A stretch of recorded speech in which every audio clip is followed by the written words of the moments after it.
Hello again. Hello.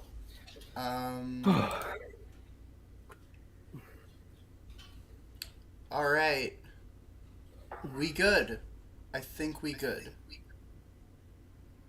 Oh, I think I can hear myself if I talk loud in your thing, which I have audio on, like my computer audio on. Hello, everyone. Very good to see y'all. Hello, Jay Snail. Hum. Yo, Brian, what's up? Hello. I am also here. Hell yeah. Welcome to our special guest, Brian. Brian, say hello to chat. Hello, Pigment Witch. It's great to see ya. Oh, heck. What? Sorry. I actually have to disconnect for just 1 second. My internet's No, going out. no, I just no, have to no, no. reconnect it real Don't. quick.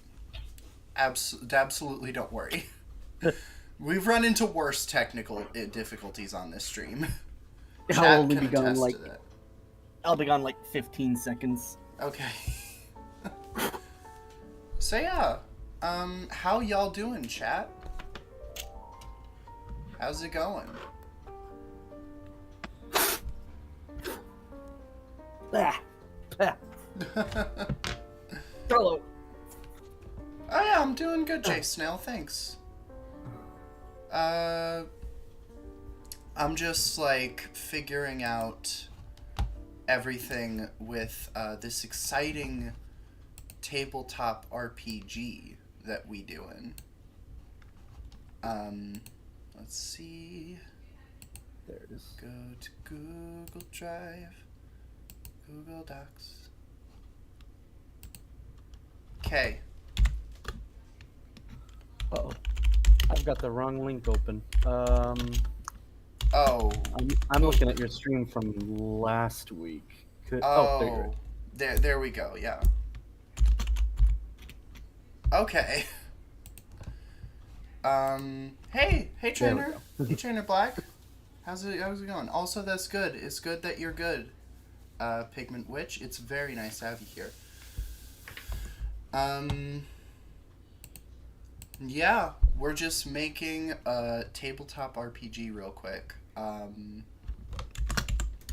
on. So, Brian, I don't believe I've told you much about this specific endeavor of mine.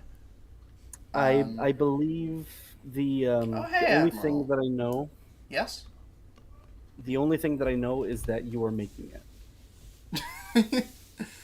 Okay, so you know most of it.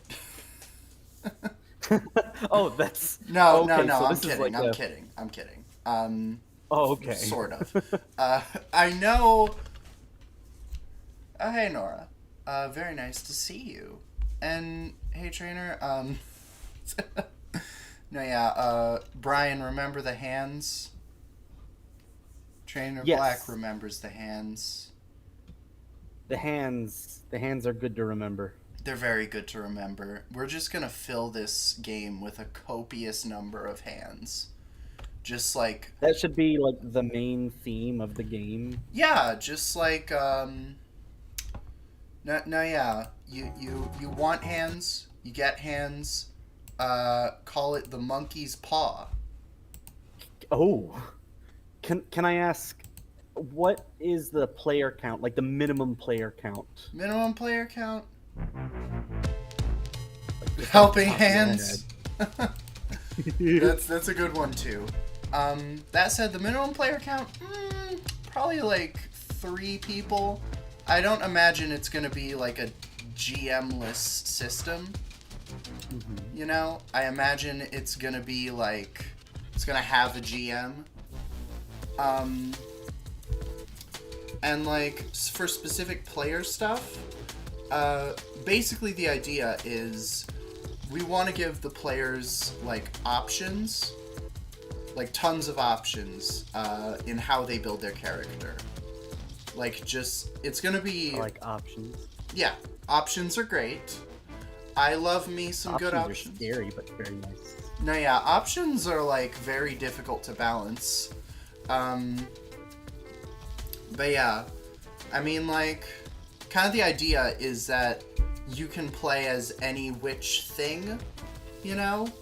From, like, a goat to a man goat to a goat man to a dragon to a dragon goat to a goat dragon to a goat man dragon.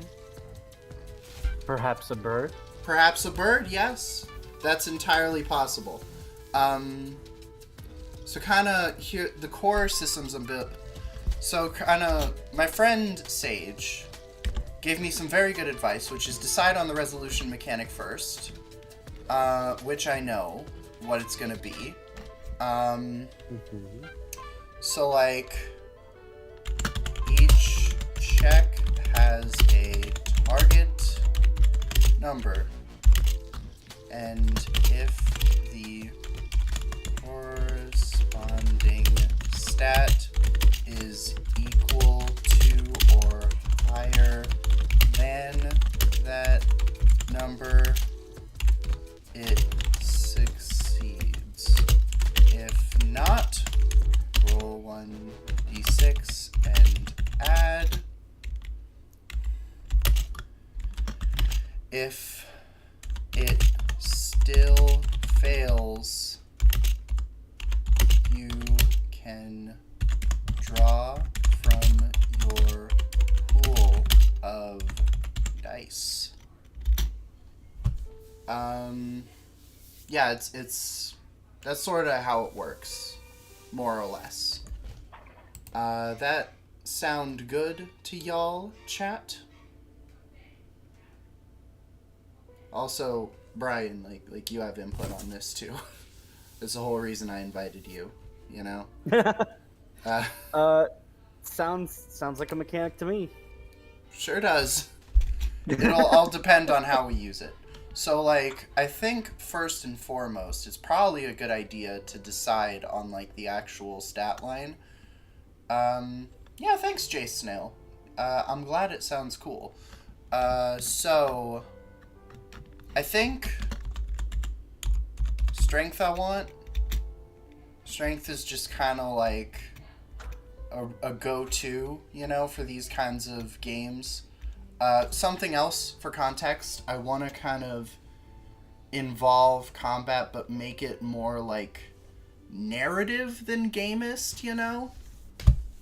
Like, make it less about, like, having specific, like, bonuses and stuff, and more about,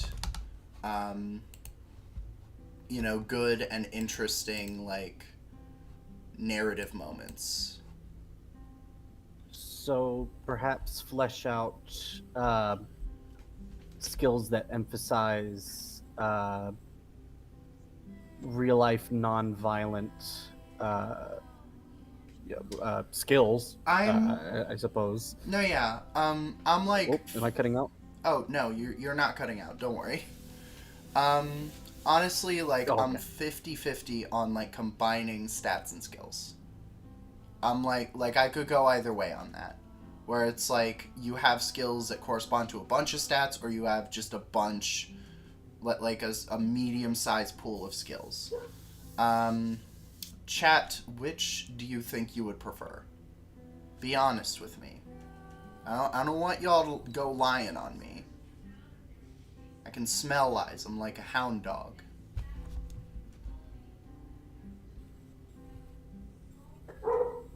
Yeah.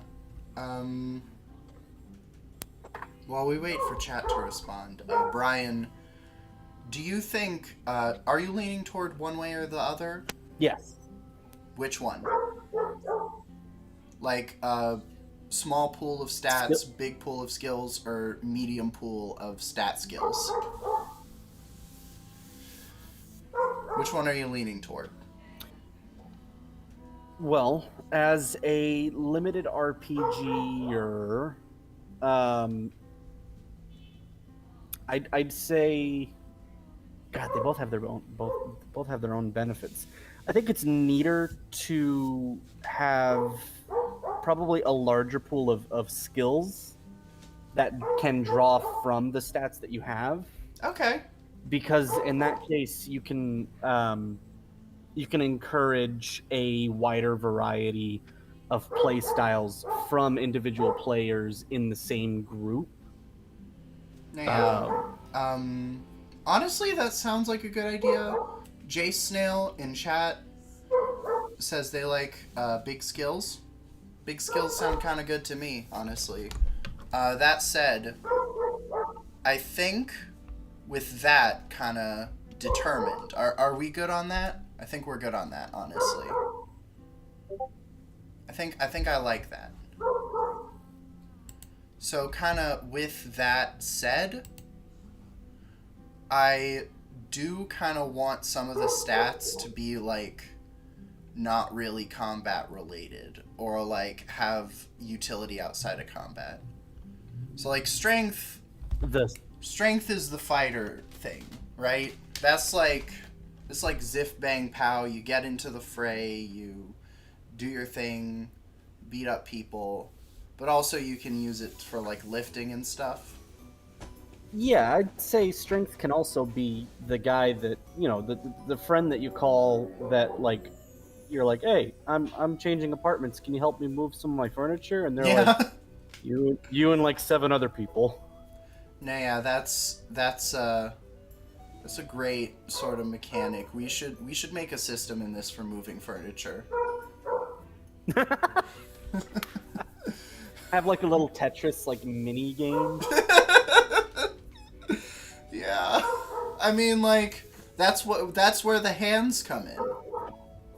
You know, you can't move furniture with your feet. We're gonna have this game be like extremely tactile. Like there's just gonna be a lot of feelies that come with the board. A lot of feelies. That's an interesting way of describing it, I'd say.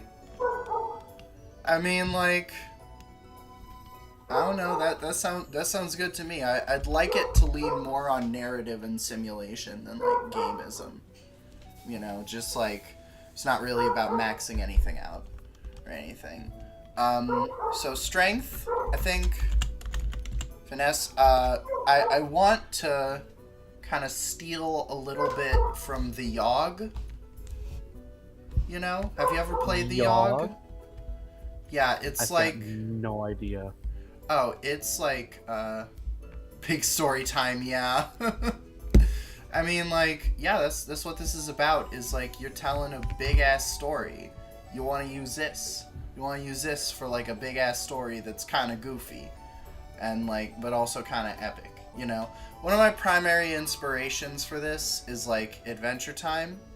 You know, I really love Adventure Time. It's like my favoritist piece of art in history.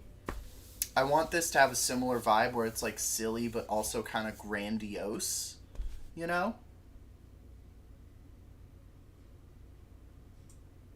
Yeah. So yeah. Sorry, I had myself muted so my dog wouldn't So bark your dog on wouldn't. stream So your like dog constantly. would. Yeah. No, yeah. I mean, like that's how it be sometimes. Your dog like gets in the way and stuff. But yeah. So like the Yogg is like this really narrative focused like indie game where it's like it's basically oops all dialogue options. All you do is make dialogue options in that game and it's great. Let's see. I'm going to do what I do best and defer to chat.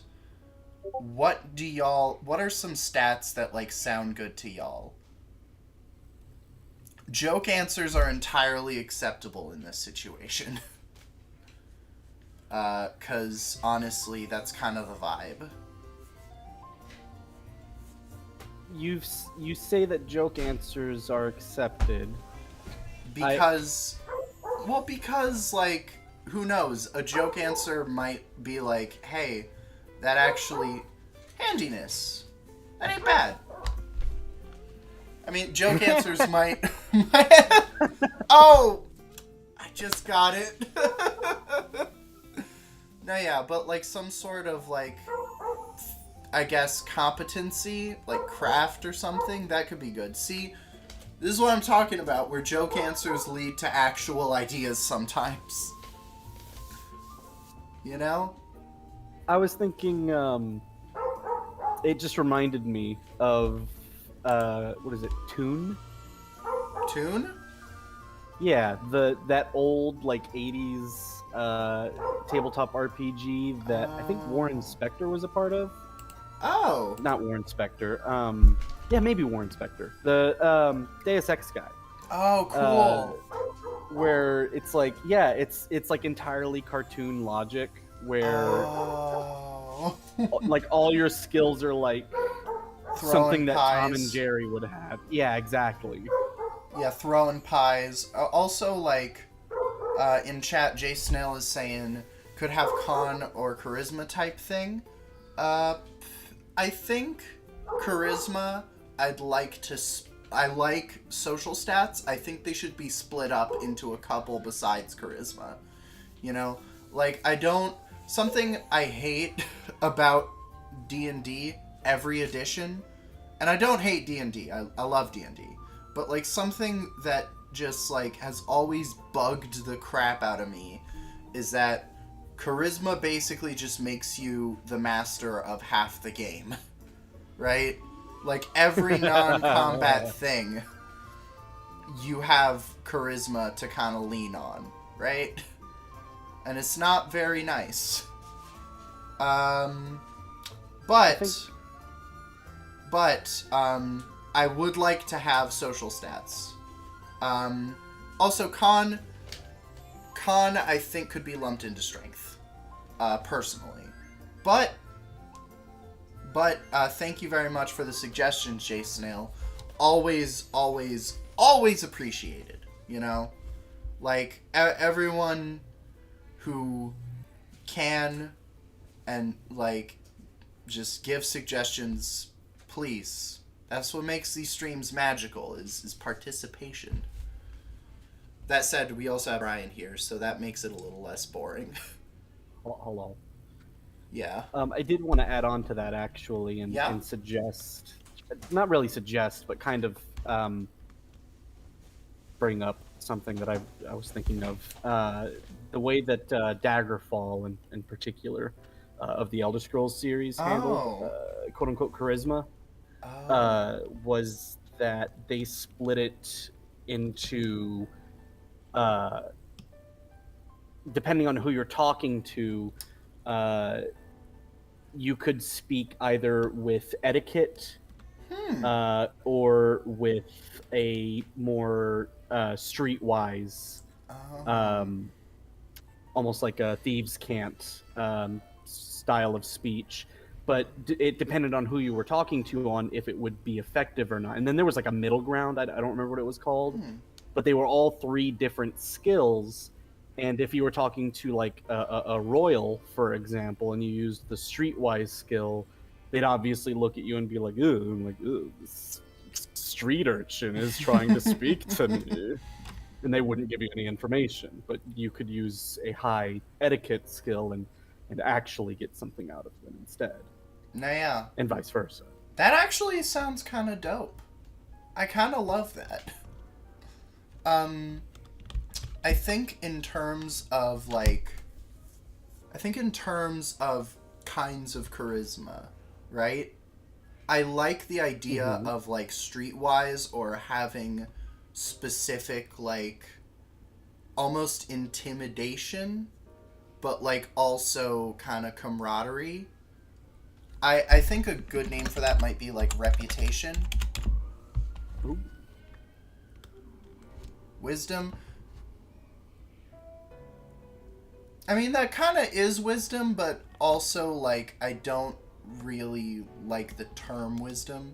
But thank you for the suggestion, trainer.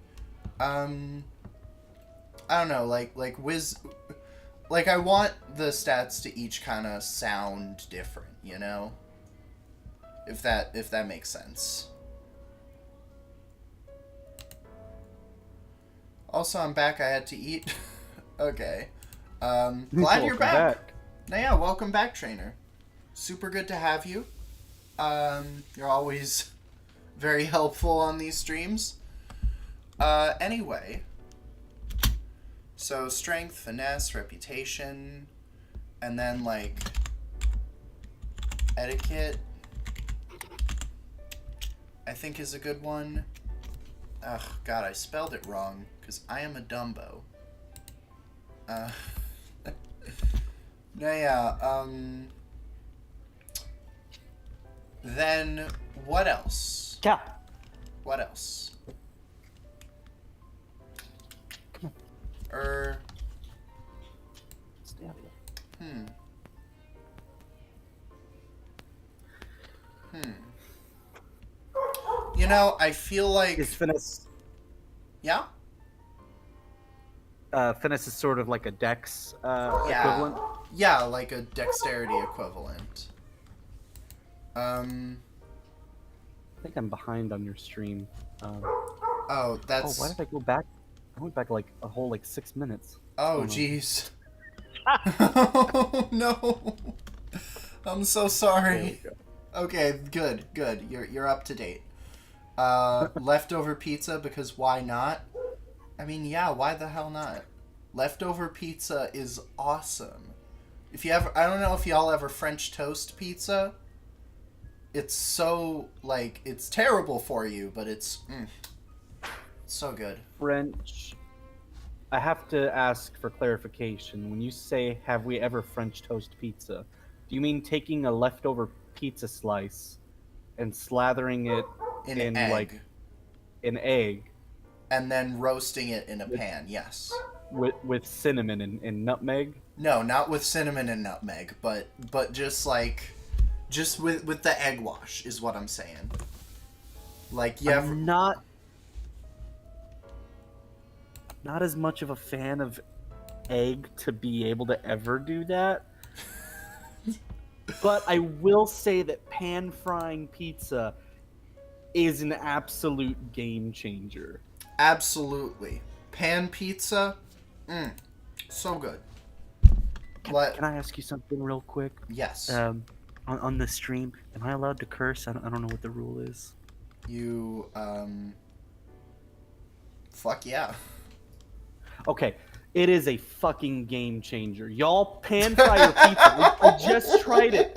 I just tried it for the first time, literally this week. It's so good. Pan fry your pizza. I'm serious. It's really good. All right, I'm done. Okay. Yeah, pan frying pizza. That's Brian's review of pan frying pizza. Thank you for watching. This is IGN.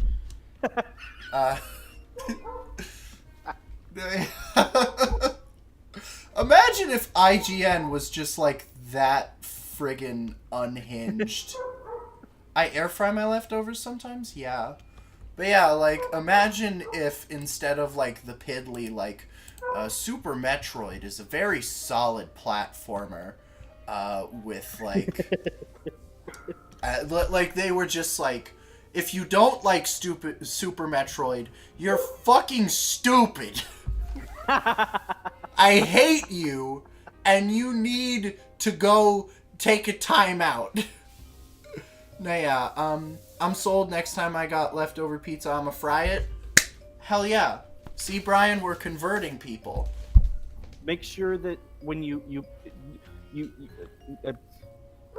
pan fry it, you just put it no grease, no oil.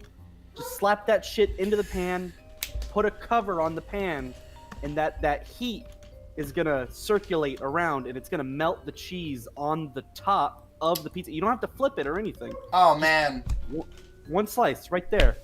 Give it about Man. 6-7 minutes on medium heat. Don't burn the bottom, and you're good to go. Hell yeah. Like, melting cheese on anything by putting a pot lid over it. Can I get an amen? Also, I don't think I've tried it, but also funny thing to me is, and it's unrelated, but everyone seems to have a different favorite pizza chain, and that others seem to believe is an insult to pizza. Yeah, one time... That's like universal. No, yeah, that is pretty universal as a feeling. Like, it's like Chicago versus New York. No, yeah, I live in New York, so I'm firmly team anti-Chicago. Oh no, I like deep dish pizza though. I They're both good. I just they're can't choose one over both. the other. I mean, they're both like good. I feel like I have a huge bias towards New York pizza, personally. And that's fair. I can Yeah, give you that. But which sometimes I just want to be a sloppy fucking monster and just like chow down on the sauciest piece of shit. And that's when I go for the Chicago's. I. No, yeah, just fucking shovel that greasy ass like cheese flesh into your mouth hole. There's more sauce than bread. I know. If I choose one, it's got to be New York. I don't need a fork. Yeah. Yeah, that's a great thing about a New York slice. You just I don't need a fork for Chicago's. Well, I mean, yeah, but that's kind of unsanitary. You could catch a venereal disease or something, I think. Have you ever had a Texas style pizza? No. I have Basically just like never. it's like an unfolded taco.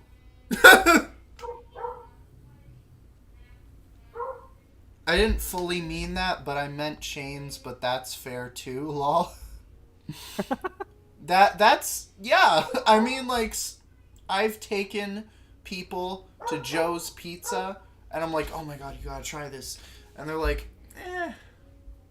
it's like a 5 out of 10, and I'm like, oh. Is Joe's Pizza the place that has the gigantic like extra extra large for like $10 and it's the size of like a table? I forget. It is the Okay, place we might in not have the same Spider-Man Joe's 2. Pizza then. It is the place in Okay, it's Spider-Man 2. definitely not the same Joe's. No, yeah. uh, like a huge pizza for $10 would be fucking dope, but like Yeah, I don't think that exists fucking here. great. I think Like the no, yeah. I think my favorite, like my favorite pizza place here is a tie between Table 87 and My Little Pizzeria. Cause like the thing is, Table 87 is like if you're in a fancy mood, like you want like pizza, but you don't want that basic bitch pizza. You want like the fancy, like prissy shit. You know. And Table 87 is you just want to grease the fuck out. You know. That or Hell not Table yeah. 87. That's My Little Pizzeria. My Little Pizzeria is like you just want like really well made, greasy, like comfort pizza. If you want a good pizza, it's gonna cost a bit. It's that or Little Caesars. Oh no, not Little Caesars. Okay. No, yeah. Anyway. Can I suggest a skill or stat? Yes, you may. Go ahead. Culinarianism. That's not a bad idea. I'm not sure if that's a word. Culinarian. I would like to make it a word. I would like to patent this word and copyright it for the sake of this game. Is gourmand a word? Every time anybody says this word out loud, you owe me a quarter.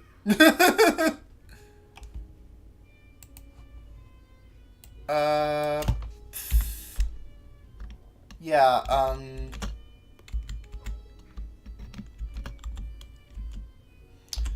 And if you have a low culinarianism. culinarianism stat, you have to order takeout every night if you're by yourself.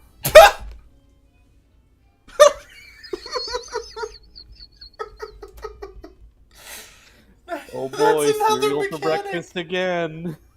Oh, that's another mechanic. Is you run out of rations, you gotta go to Chipotle.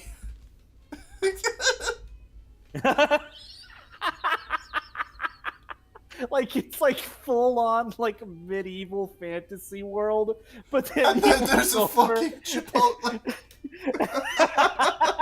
like full modern. It's got like cups with straws and shit. The soda machine. It's got the soda machines.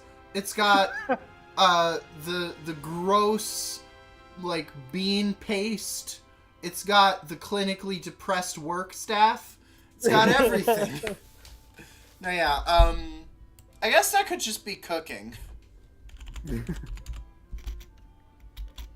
I think charm. I just changed it so that you don't have to pay me a quarter. Okay. You still do. Just like you'll use it less in the context of this tabletop RPG. Culinarianism sounds like a new religion. It does! Culinarianism kind of sounds like an off-branch, like, split off from Pastafarianism. It sounds like an economic system where you trade, like, spaghetti instead of dollars.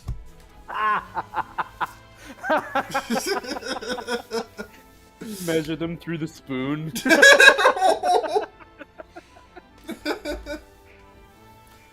Oh wow, this noodle is 4 meters. That'll buy you 4 whole houses. Bathrooms with crap smeared everywhere. Honestly, I'm gonna say that's just a general fantasy medieval thing. Yeah. I mean, like, the thing is about medieval times is that they were kind of gross. But I don't think I want that particular flavor. We're not making Fatal. No cash or card, only culinarianism. We're not making Fatal. We're not making some gross shitpost RPG where it's like everything is a joke by a 14-year-old. No, this is just like a natural. We're not making that kind of game. This is like an actual game that you would want to play.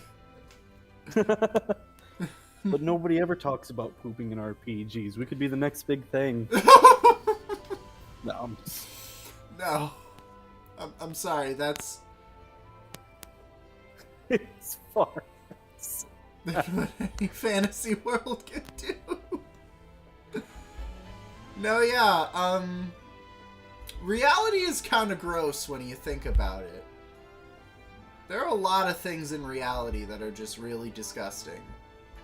But, like, that's the great thing about RPGs, is that you don't need that. You don't have to roll to pee in Dungeons and Dragons. and the absence of a piss mechanic, I think, is what makes D&D great more than anything. I'm gonna go ahead and head on over away from the group and try to pee on this tree. Roll for dexterity. Roll for urethra. That's the 7th stat. Just like go like full hard left into New like, skill the most. Just go into the most tedious, like everyday skills that an RPG could ever have, to the point where it's like it's almost like playing like realistic Sims, to the point where you don't even get to like fight anything because you're too busy just actually living. Well, I mean, that's the thing, is that, like, peeing mechanics aren't, like, realism. Like, because, like not like pee mechanics where you gotta, like, actively roll. Because, like, do you have to, like, put in effort to pee? Does anyone pee and then they're like, oh, God, I'm exhausted. That was a lot of work. I mean, unless you have, like, something wrong. Unless there's, like, some kind of condition there. Which, hey, that does happen. No joke. Yeah? Not even exaggerating. I think Yakuza Kiwami 2 had the best peeing mechanic in any game I've ever seen. Which is one hell of a sentence! Not even joking. This is not a meme. With all new revolutionary basic technology. Hang on, I will be right back. Okay. I agree the game is much better without such a system like that and roll for breathing. No, yeah, I mean, like, that was my big problem with Red Dead, is that everything was a mechanic, and, like, honestly, not everything needs to be a mechanic, I don't think. Roll nat 1 on P and roll for damage!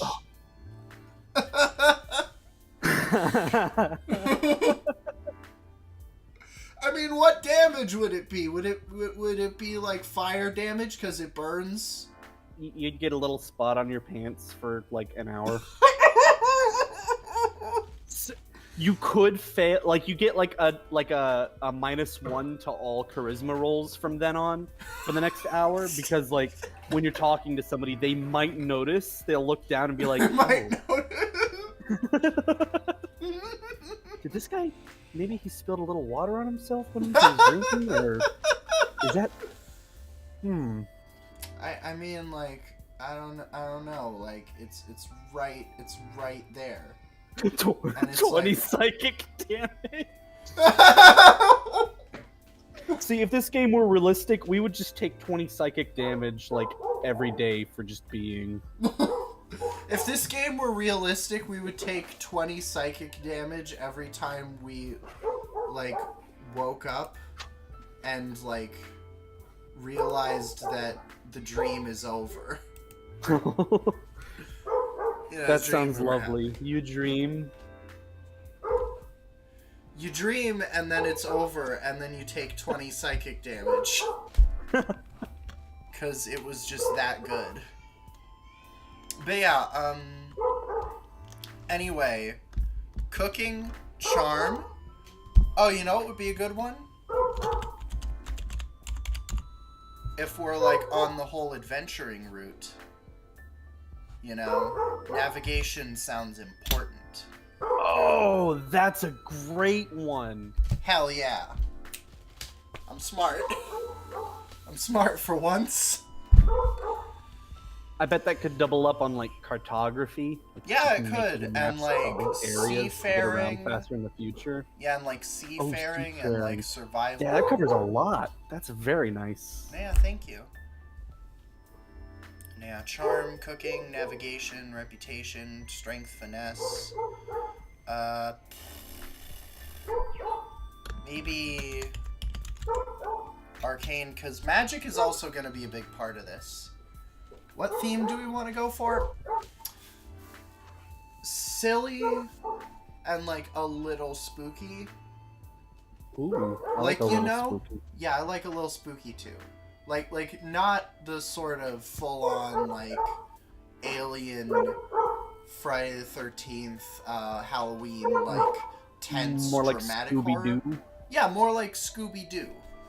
Or, like, you know that scene in Adventure Time, again, where it's, like, the guardian angel saves Finn, and then she gets a skull face, because she's gonna boil him alive.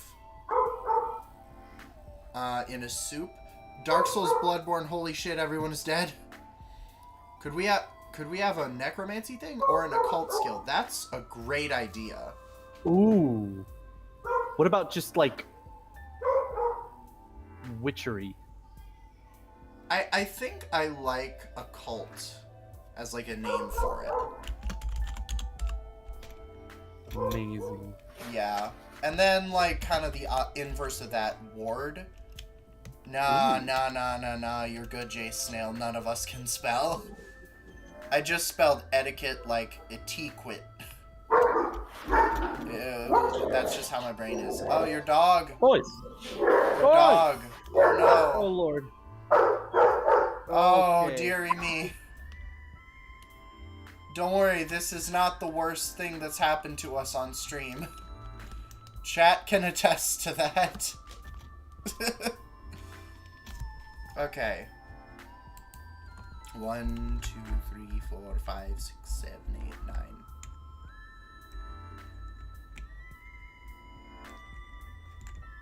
Okay. What kind of I dog am is back. it? Hello, Brian. Jay Snail wants to know what kind of dog you got. It is a oh god, I have 4 dogs. Um, so the oldest is something between a bloodhound and a golden retriever, but Mm-hmm. basically mutt, just like a yellow colored mutt. Nah, yeah, I And love then mutts. me too. They're always like the healthiest dogs. They are, and like they're always just kind of off looking enough that it's like you can brag about their uniqueness. Exactly. I Yeah, can't tell you also, what kind of dog he is. yeah. Also, what about something like perception? See if you can spot the spoopy things lurking behind you. What Good. about oh clairvoyant? No, not clairvoyance. That's something different. That's an actual like No, yeah. occult skill. Yeah.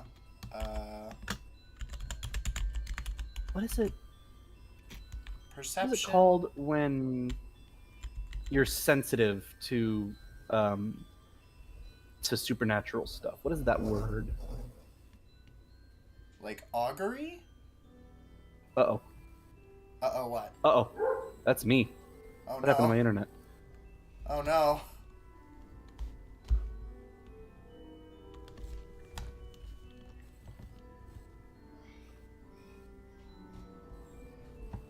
Oh no. Brian, what's going on?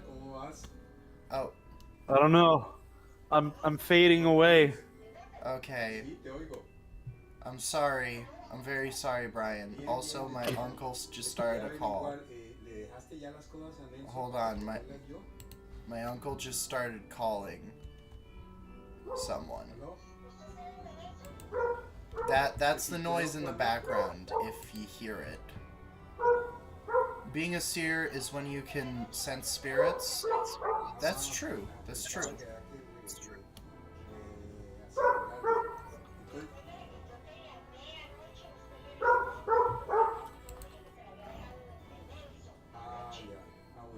Oh my god. My uncle sure is talking to my aunt right now. It's great. Anyway, that's the talking in the background. I can't do much about it because my mom is teaching in the other room.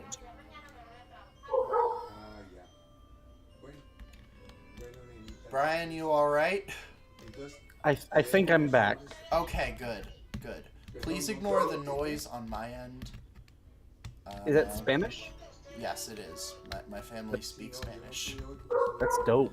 Yeah. Okay, so what is... I think it's like augury or something? I like augury. I like that a little bit. Oh, like a divination sort of thing? Sort of. Actually, I might lump that in with ward.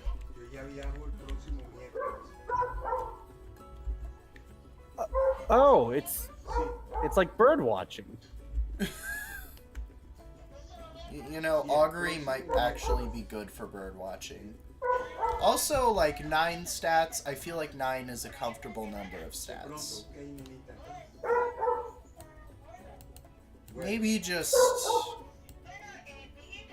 Maybe replacing arcane with something a little more general, like fortune. I like that.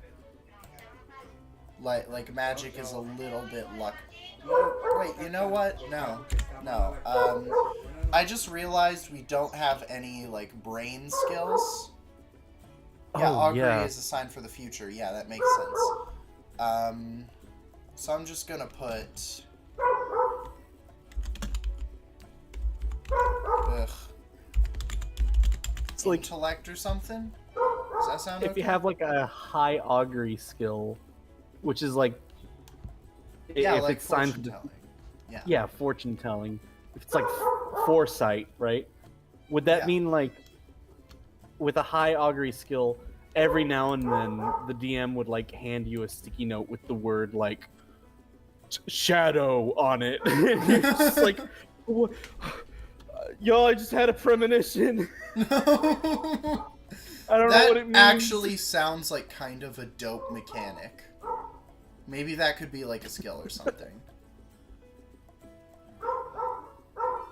Okay, This is intellect. like making me think about like a vaguely like Buffy the Vampire-esque like paranormal adventures tabletop RPG with these kinds of skills. That sounds extremely dope. You know what would be... Brian. Brian. Yeet. Brian. Yeet. I just had... Hello? I think... Yeah?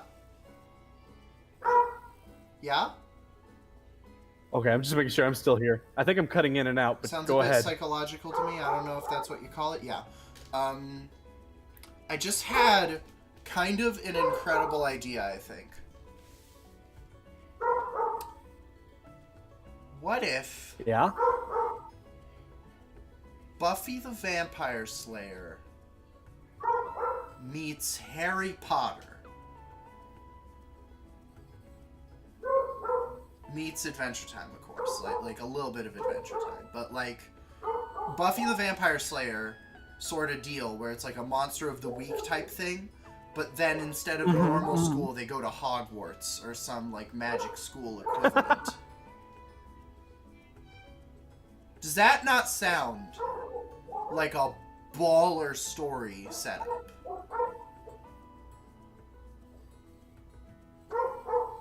I don't know about you, but I really like that. Brian, you good? I think the school Yeah? as a setting would be really good as a like as a series of campaigns, if that makes sense. Yeah. But I don't know if clamping down the players into one location Right. indefinitely would be the best idea. I think maybe using the school as a startup, like as a way to figure out like who your characters are, Yeah, would probably be a great idea.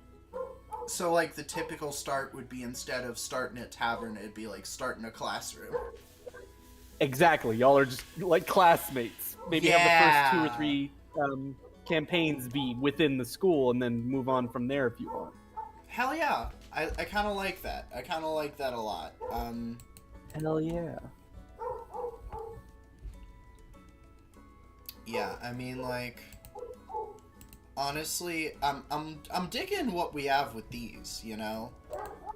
So, like, strength, attack, and defense, finesse, dexterity, speed,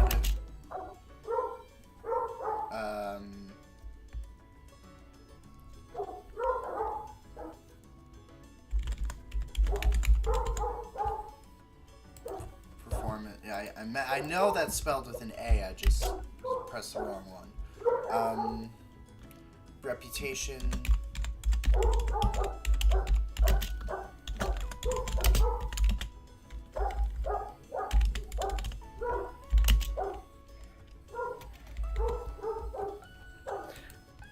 Okay, charm.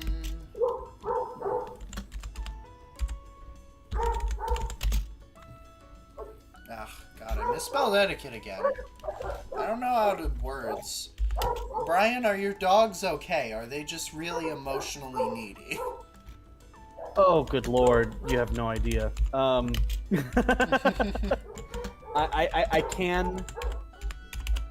cannot do anything about this. I am afraid. Sorry. I'm sorry. I'm sorry, dog. Dog. They are all outside. If I let them in, they'll want out again, and they will do the same thing but indoors. Nah, yeah. Understandable. So I feel like just kind of listing out what all you can do with these.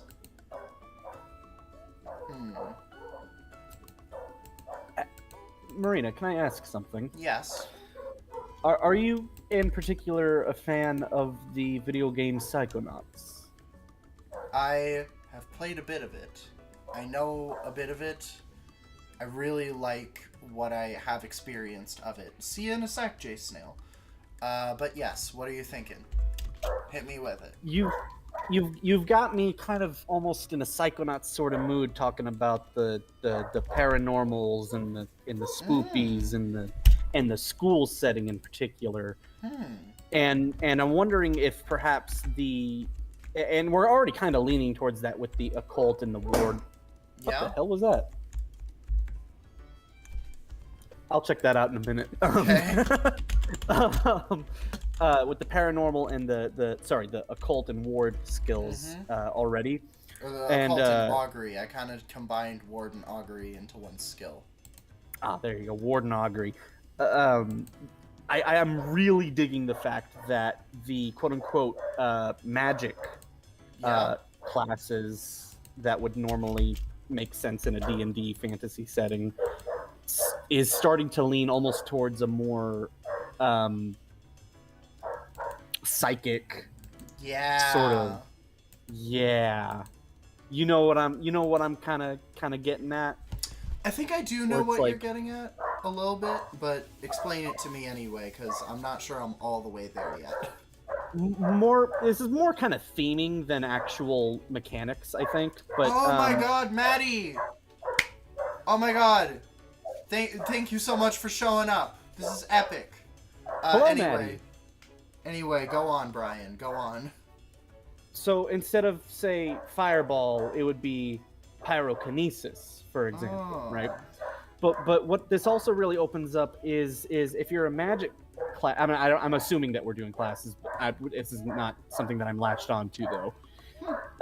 If you are like a magic-based character, this opens up the door away from combat, and because you can have magic skills in I'm trying to think of like clairvoyance or Right. telepathy or telekinesis, non-combat skills that would make sense in a narrative setting Right. that you can use in combat optionally if it ever happens, but they have tools mostly outside of it, and I think that would Right, kind so, of like- go towards what you're trying to go for. Yeah, so like the utility mage would make sense. And Exactly. not be like, oh, I have fireball. I'm just a fireball guy.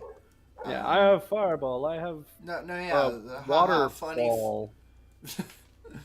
Oh, okay. Thunder? By the way, thank you so much for joining, even if you're doing work. Thank you so much. I appreciate you think this is killer. Yeah, it's just great to have you, Maddie. Like, regardless of how participatory you are. I kind of like this idea. I did have my own thoughts, but yeah, I don't know what I can add to this. It sounds good. All right. Yeah. Yeah.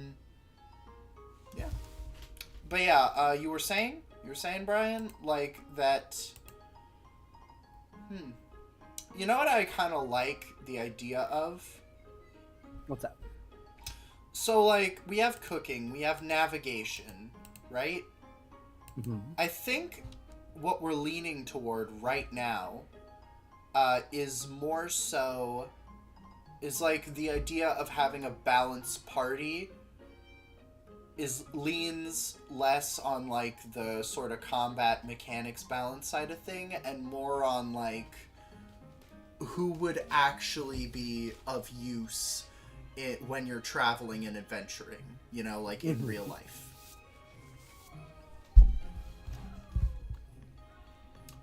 Like, I kind of like that general direction.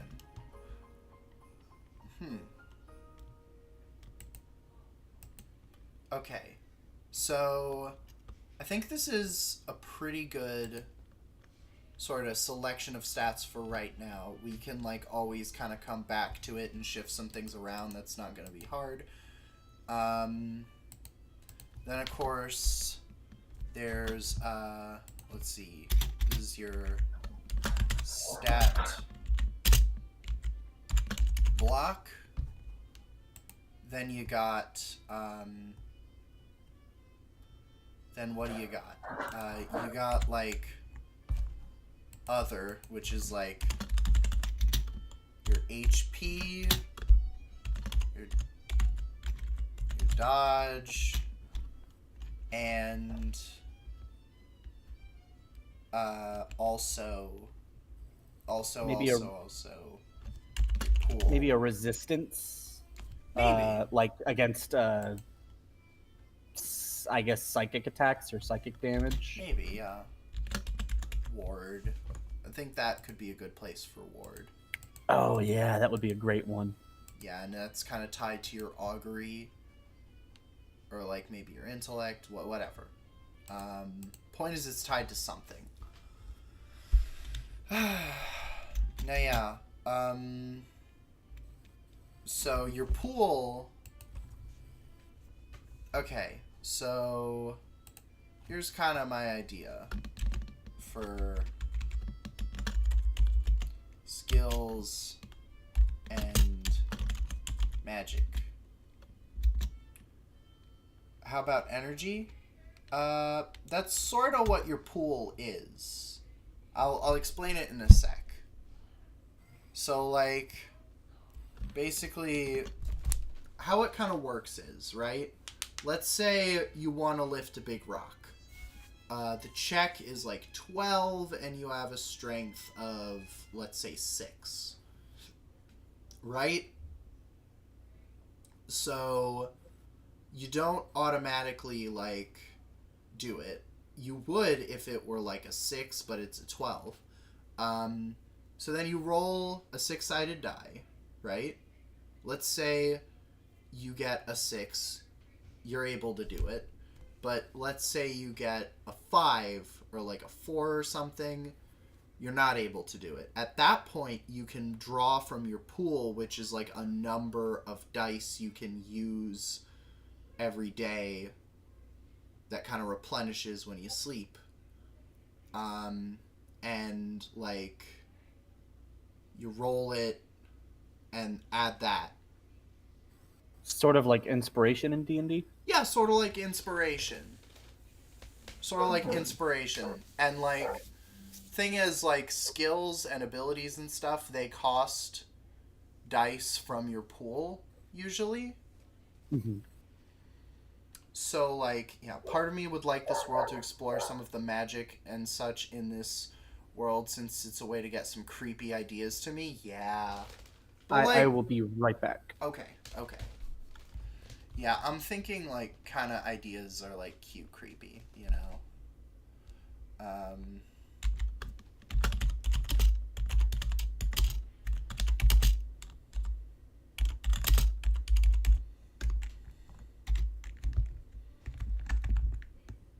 Let's see.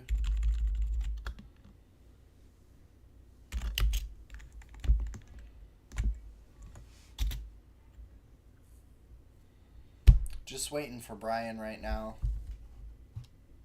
Darkest Dungeon kind of stuff for me. Darkest Dungeon is extremely dope.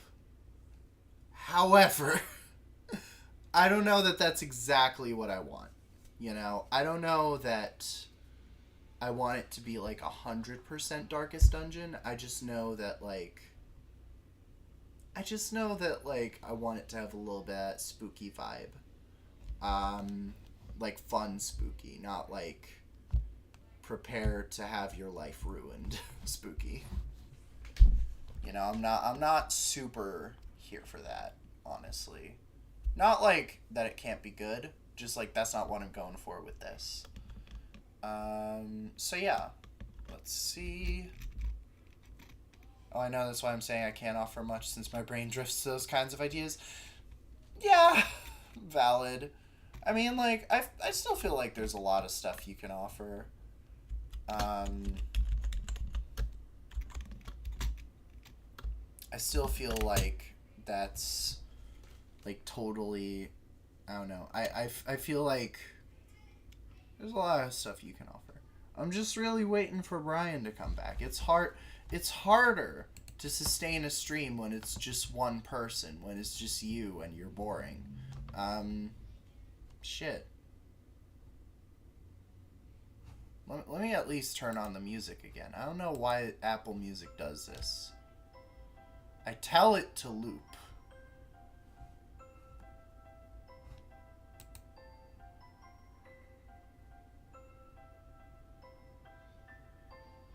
Okay.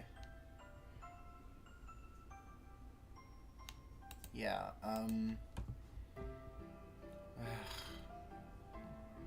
just gonna wait for Brian. Just gonna wait for Brian. I am horribly unentertaining.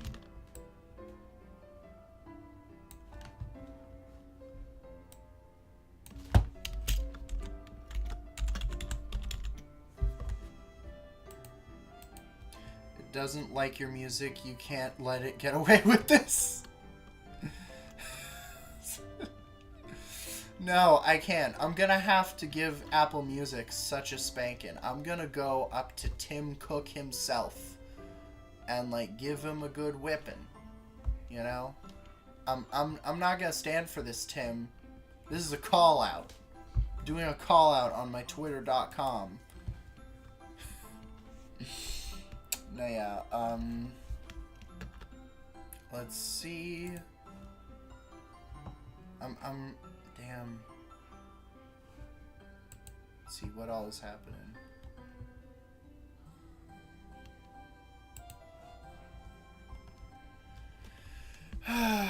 Man, Shadow the Hedgehog? Yeah! Yeah. Oh, hey, we got another viewer. Up to 7. Yeah. Honestly, I like these streams a lot. I just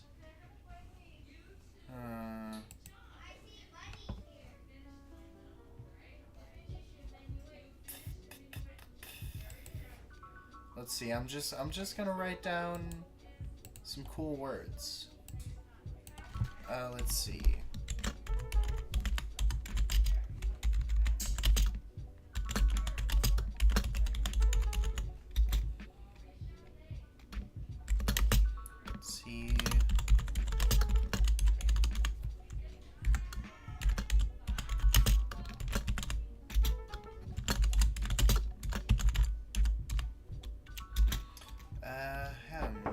Oh, sorry.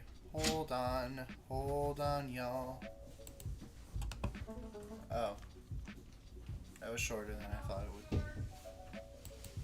Okay.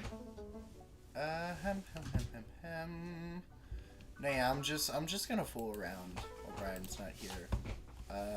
How are y'all doing today? I'm sorry. Yeah, I mean, I don't know. I'm just writing down evocative word pairings. I'm just like kind of brainstorming.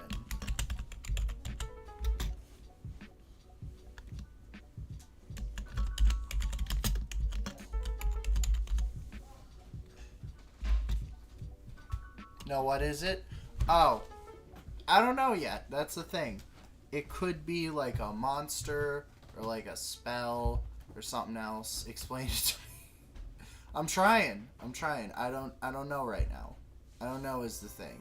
It could be a monster, could be a spell, could be like a weapon. Anything in between, really. Let me just check in on Brian, see if all's okay.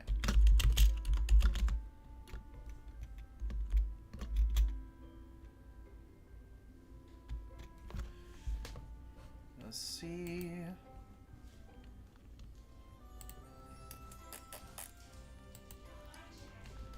Yeah, sorry I'm so... God. I love lightning and thunder? Hell yeah. Such an underrated, like, element, I think. You know? I really love, like, weird elements. Like, I think I'm never gonna stop bringing up Adventure Time. I'm gonna bring up Adventure Time so much that it becomes annoying. I mean, it already is annoying, probably. But, like, the 4 elements being, like, fire, ice, candy, and slime, I like that a lot, honestly. I feel like we need more weird element combinations. Uh,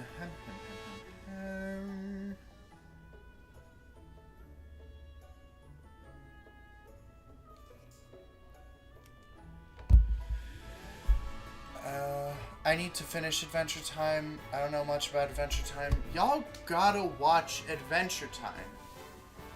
Y'all gotta. I'm not letting you back until you watch Adventure Time. That's a joke. Please come back. I need you.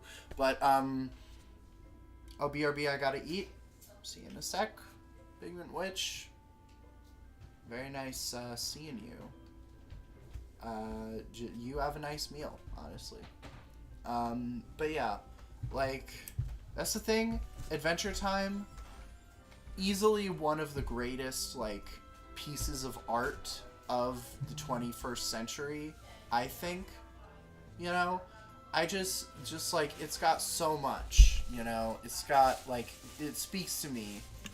I think I have like 2 or 3 seasons left. Well, yeah, this one, the show, like, kind of really comes into its own, you know? This one is like, I mean, like, I feel like seasons 9 through 11, I think it is, and like Obsidian, Distant Worlds, or Distant Lands or whatever, that's like the thing is, around season 4 and 5 shit gets real. Around like season 7, 6, 8, you know, shit gets like kind of sad but also kind of cathartic. I love it so much, dude. I cannot express just how artful it is. And if y'all haven't watched it yet, go watch it. Please. I'm begging you. You know? It's so good. Never. I'll watch weird anime till I can't anymore. But seriously, I've just been occupied with anime like Erase Code Geass and Gurren Lagann. Understandable. Those are all good shows. But, like, I don't know. I feel like Adventure Time... Hold on. Let me close my door real quick.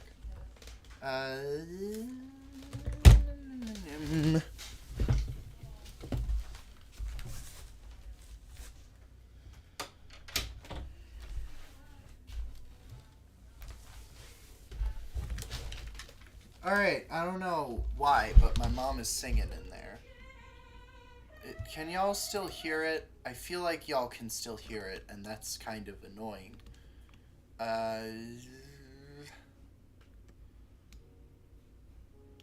Anyway. God, where's Brian? If something goes past 2 seasons for me, I'm not caught up. I'm, like, never gonna watch. Valid. That's a lot of things for me, but for... If she's having a good time, it's alright.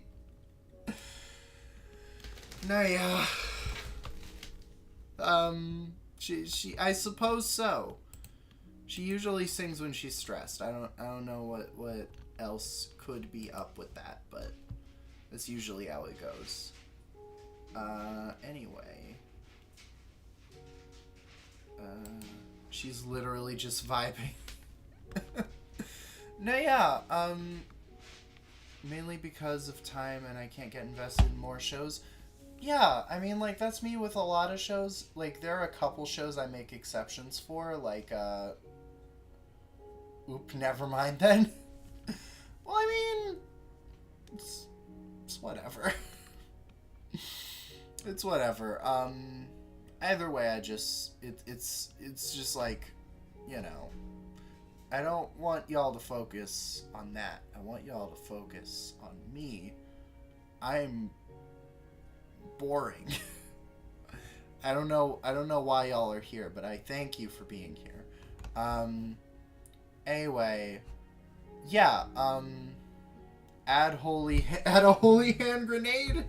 That's actually an excellent idea. That is a wonderful idea.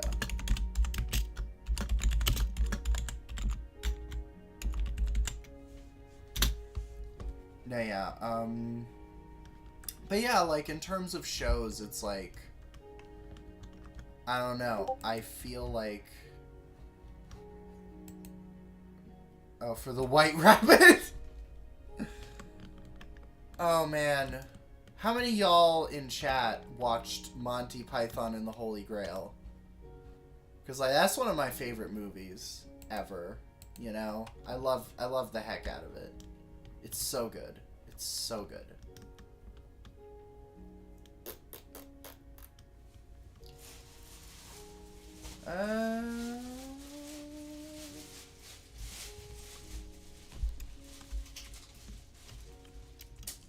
I did a while ago. I can barely remember it. Oh yeah, Flying Circus. Oh my god. I love... Do y'all know that one skit? Bicycle Repairman. Oh yeah, I did definitely remember the rabbit. Yeah, I mean, the rabbit... The rabbit was, like, the most iconic bit, I think. You know, the rabbit was, like... Like, everybody loves the rabbit part. Oh, hey, Brian! Hello. You're back. Thank God. I'm so boring. I'm so boring without another person. It's okay, it's okay. I'm just glad you're back. Oh no, the dragon! We're just talking in chat about Monty Python and the Holy Grail, which is, like, one of my favorite movies. Oh, hell yes. Yeah. I was just writing down some evocative word pairings. Just like increase my reference. resolution past 144p. Thank you, YouTube. Okay. Sorry, all I see is like a blur. No, it's okay. It's okay. Okay. Yeah. Hang on, I'll be right back again. Okay. Oh wait. Just right here. Oh, okay. Epic. I love you. Okay. Thunderblight, Black Cat, White Rabbit, Seance, Silver Lining, Holy Hand Grenade, amazing. Yeah. Okay, so that's where the Holy Grail came from. No, yeah, that. No, yeah. I mean, like, it was Trainer's idea. Thank you. Thank you very much, Trainer Black. That was epic. No, yeah. So. I figure right now it's like ideation time, right? I'm like kind of a top-down design kind of girl, you know? When suddenly the animator suffered a fatal heart attack. That was me. No, yeah, so I'm kind of like into top-down design where it's like I like figure out what I want in something before I actually figure out the core systems. But then once I have the core systems, I kind of rework the content from there. BB! Yay! Hello! Good to see you. Good to see you. How you doing? We're just, Brian, my special guest, and I are just figuring out a tabletop RPG, and his dogs are going hog wild. Oh, they are crazy. They are wild animals. Domesticated wild animals. Man, domestic wild animals sounds like a really good name for a band. Got through 3-hour lecture, I'm so wiped out. I mean, you don't gotta be here if, like, you're really tired and you want to go to sleep. That's totally valid. Like, I will honor that. Agreed. But if you do so choose, I'm not gonna stop you, you know? Because I'm not in control of your life. So yeah, Brian, Bri, my guy. What? I did want to ask about... Yes. What'd you want to ask about? So I can get a better understanding of what we're looking at, thematic and thematic wise. I can't think of another word. Is this taking place in terms of a setting? Is this taking place in like the modern day or more of a fantasy setting? More of a fantasy setting. Okay. Yeah, more of so like. Are we talking like a medieval fantasy?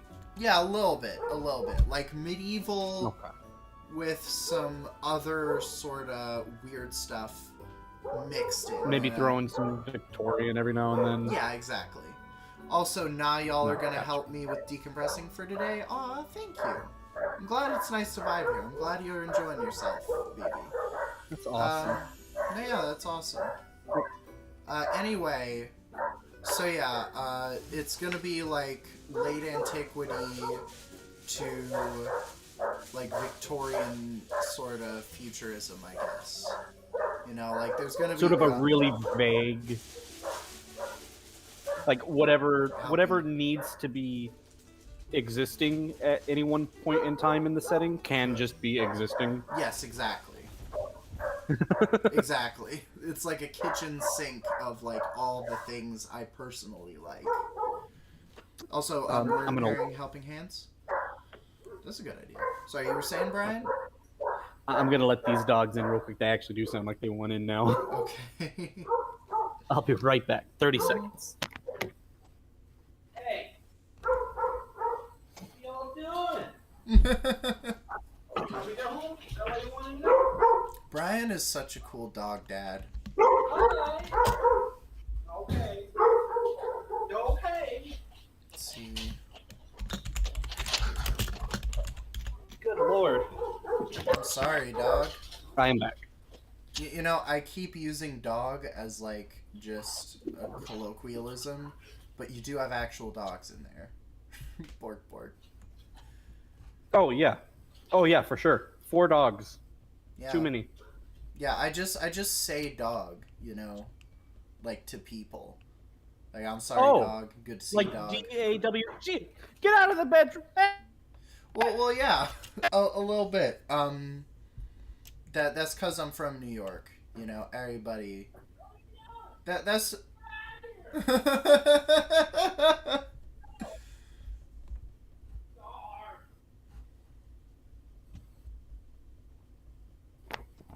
No, yeah, that's. Unfortunately, they figured out how to open the bedroom door and they have Oh attacked my no. wife. Oh no. She's just trying to decompress on the bed and they just welcomed themselves right on in. Oof. I'm so sorry. But yeah, honestly, like I'm from New York, you know, from the city. Everyone here is like dog and everything, and I and lit, you know, that sort of lingo. Oh, I'm cool with that, dog. No, it doesn't Yeah. sound right when I say it. It No, doesn't it, work. it doesn't. It doesn't. You're too Texan. You you got too much. You got too much Joe Don Baker in you.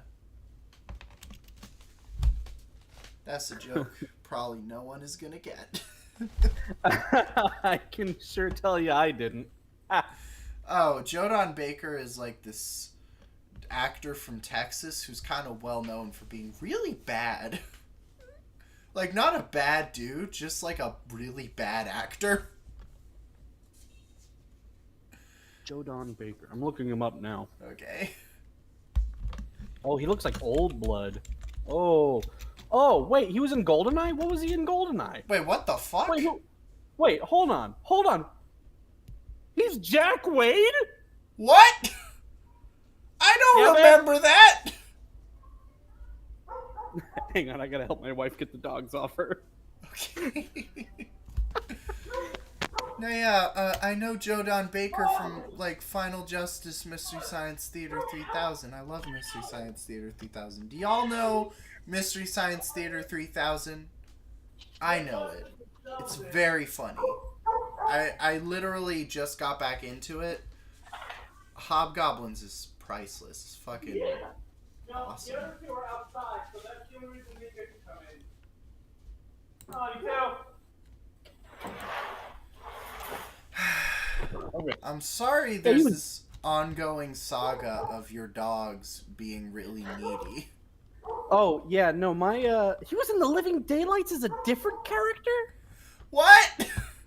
How was he in the Living Daylights as Brad Whitaker, and then also in Goldeneye as Jack Wade? How do you have the same person come back and not play the same character? I don't know. I think it's incredible because, like, Joe Don Baker is one of those actors that's like, he pops up like in places where I absolutely do not remember him being. Like he was in Mud. He was like the sheriff in that movie, I think. And I genuinely did not remember him. And it sounds fun. Yeah. I was just telling chat real quick about Mystery Science Theater 3000. I don't know if you've ever watched it, Brian. I've seen like an episode when I was a little kid. Well, might I recommend, if you have the time, Hobgoblins. Their episode on Hobgoblins. That or The Touch of Satan. Those are two of my favorites, I think. Hobgoblins and A Touch of Satan? No, it's The Touch of Satan. The Touch of Satan. That sounds kinky. No, yeah. The Touch of Satan is such an amazing movie. Not in the sense that it's any good. In the sense that it's, like, just so incompetently directed. It's like the thing is, the score is like 70s cheese, and they make fun of it in the actual like riff commentary, where it's like they're playing this really like dorky, corny violin, like seaside Victorian sort of tune, and it's like, and Tom Servo chimes in like, when there's just a touch of Satan in your heart. Which is... That gets me every time, dog. It's wonderful. No, yeah. Anyway, ideas that we might have. I'm like... So yeah, this is sort of a anything goes fantasy world. Where it's like we can have... Yeah? As a suggestion, yes, because we have a little bit of, we have just the one strength. Yes, we have a couple of different ideas on how quote unquote magic would work. Yes. Can I also recommend perhaps injecting like a skill set, for example, for almost like an artificer's type, like Victorian era paranormal tools. So something like a nothing like not like an EMF reader or anything like that, but like something they would use back in the day, like a dowsing rod or something. Oh. Just like a like a to stat open up, for that. Yeah, to open up a new, like another play style that somebody could choose. Somebody How's that's good with ingenuity? tools. Ingenuity, perfect. Awesome. I feel like we were starting out as sort of like limited, like a small number of stats and like a large number of skills. I feel like we've deviated a little bit towards just a medium number of skill stats. Which honestly I'm okay with. If this is how it's shaken out, then like I kind of dig it, you know? I feel like I really like this sort of selection we got. Honestly.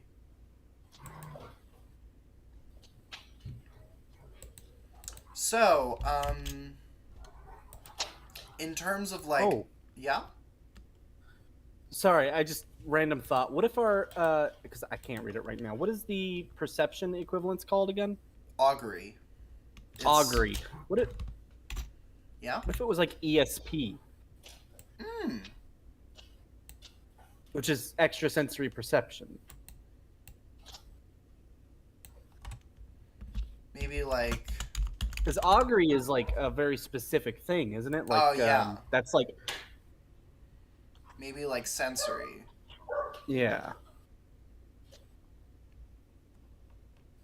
Yeah, augury is a specific thing. I get that a little bit. So like sensory is a little bit more of a general thing. Yeah, I think augury would work better as like its own skill, right, rather than a stat. Right.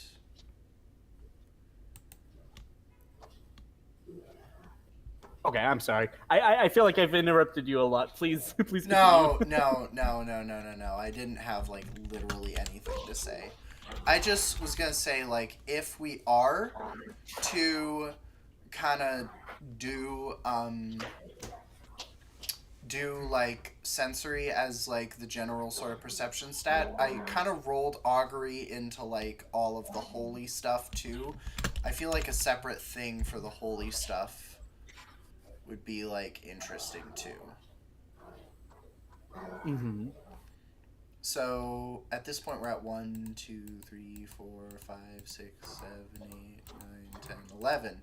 I feel like I feel like this is good. I feel like this covers most of the stuff, and like we can kind of mix and combine and like separate as we see fit as this kind of goes along. You know? Should we roll? Hang on. Let me. I'm gonna turn up the. You might lose voice quality from me. I'm gonna turn up the video quality for a second so I can see this. That's fine. That's fine. um. Oh, great. Now it's just loading, so now I can't even say what I was thinking. Should we roll the culinary skill into navigation And just like and survival. yeah, that's actually exactly what I was going to say. Maybe combine them into survival and make cooking and navigation a skill That in is survival. definitely an idea.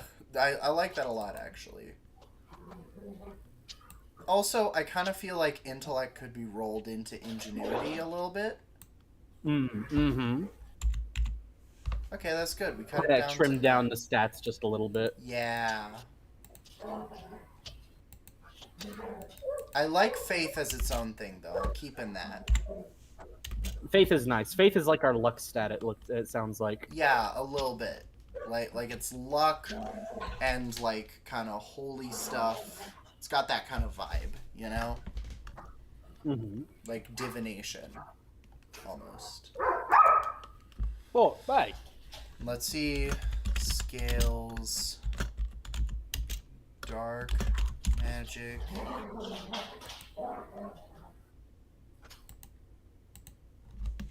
Skills. Miracles. Skills. Can we inject summoning into the occult? Hell yeah. Hell yeah. That sounds like it would be a badass skill to have. And it wouldn't even be like, oh yeah, I'm summoning like skeletons to help us with the battle. It could literally just be like, we're stuck on a puzzle. Can somebody summon the demon of puzzles? Could somebody can we get some assistance on this? Yeah. Dude, like, my steak is a little raw. Could you summon, like, a fire demon to, like, just breathe on it a little bit?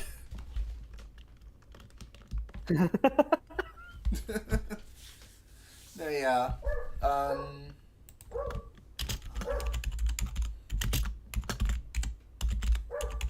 You know that feeling when Yeah. you're on a really tough puzzle and it's been like 30 minutes and it's just driving you crazy. Yes. And you're like, and there's that moment where you're like, wait, oh my god, did I just figure it out? Yeah. Oh my god, what if I and then you do it and it doesn't work? That dread right there. If you make the demon of puzzles angry, that's what he gives you, is that feeling, and it's just like everlasting for like 24 hours. That's an excellent idea. Just chronic disappointment. Oh, man. I can't believe that would. I thought that would work. Try demon summoning today. Side effects include chronic disappointment. Learning Latin to get a good grade in class and also summon the puzzle demon.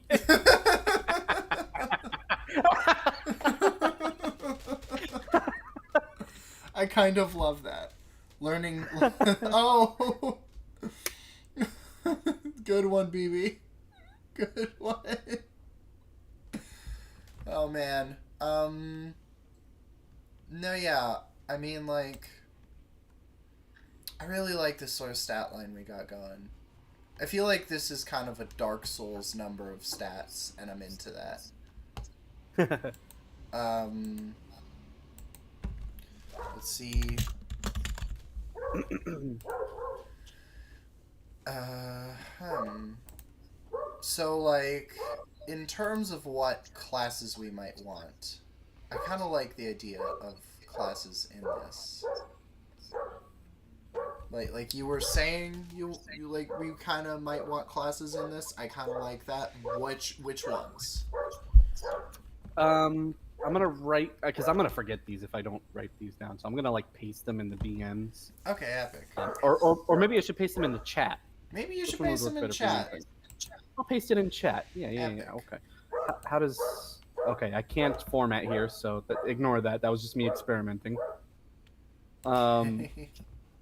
So I'll have to post these one at a time. I can't hit enter. All right. So, phew. Let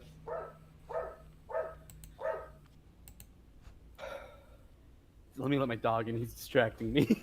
My God, it's never enough with your dogs. Hey, Rod, what's with the bark kid? Come on. Rod, come on. Oh, you.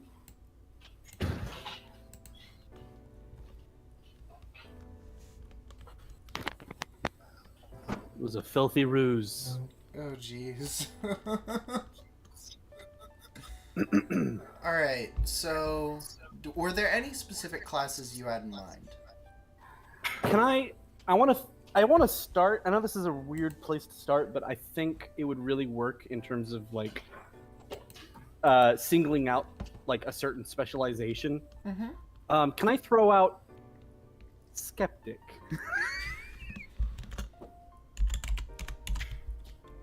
You know what would Which be cool? would be somebody who basically has like a zero in like all.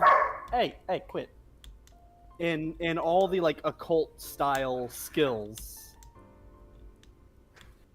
but would have like, I guess, a high specialization in things like like the typical RPG things like strength and finesse, and basically just like a really high average everyman. That sounds cool. You know what I kind of like for that? Like the flavor I want. What's that? Is like maybe they can't use magic, but as a trade-off, they're immune to magic. Oh my God, that's brilliant. Thank you. Like, it's like fucking Tinkerbell. Like, if you don't believe in it, then well, there you go. It doesn't affect you. It's not even a thing. Hold on. What's a good word for that? What good word for what? Good word for like someone who's like just immune to magic and also can't use it. As a skill or class title? Yeah. Hell, I'd say skeptic sounds really nice. Right. But that's my idea. We'll go with skeptic for now. Go skeptalk. Nah. So skeptic.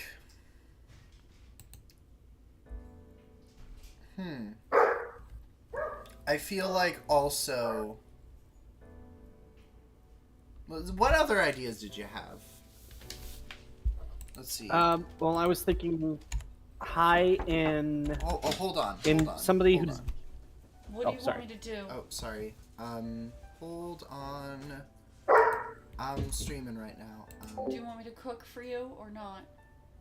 Sure. Okay. Alright, sorry about that. You're good. I've walked away like probably 13 times during this whole stream so far. It's been like an hour. Oh, great. No, yeah, that's probably true. However, you're fine. let me just close my door again. What fun.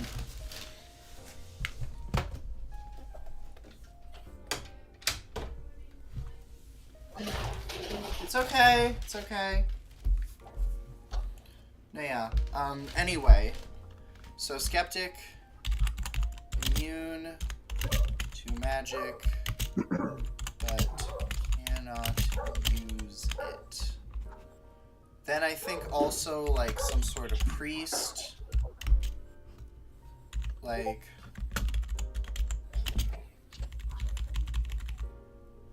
Focused around healing and miracles. I kind of like the idea of different, like, schools of magic, you know? Mm-hmm.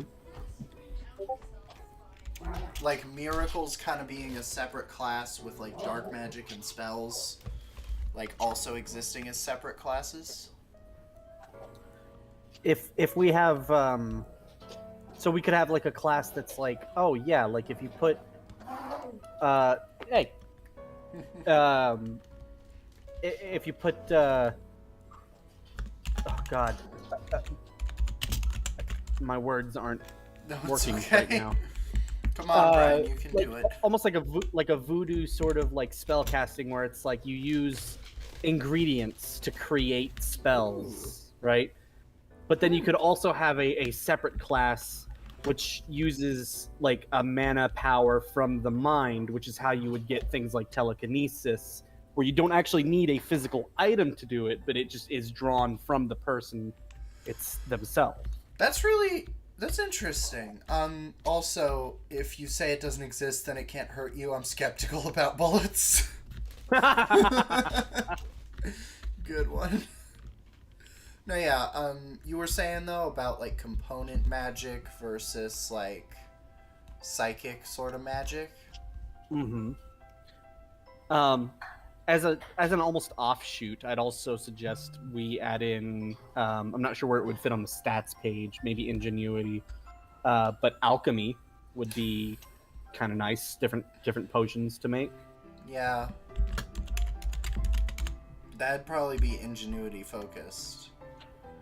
Mm-hmm. I'm skeptical about the punching demon. No, yeah, so the skeptic, the priest, the alchemist. You know...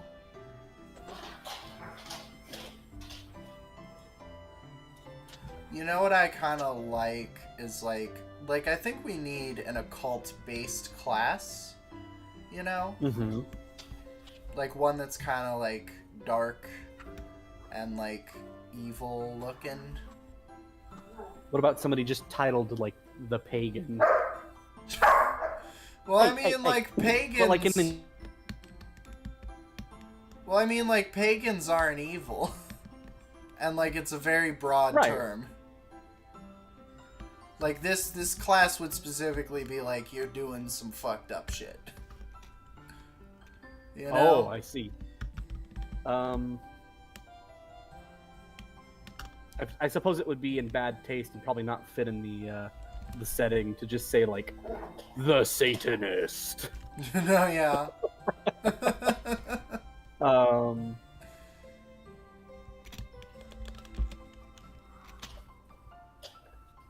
Maybe, like, Darkstalker? It's a good sort of place to start as any.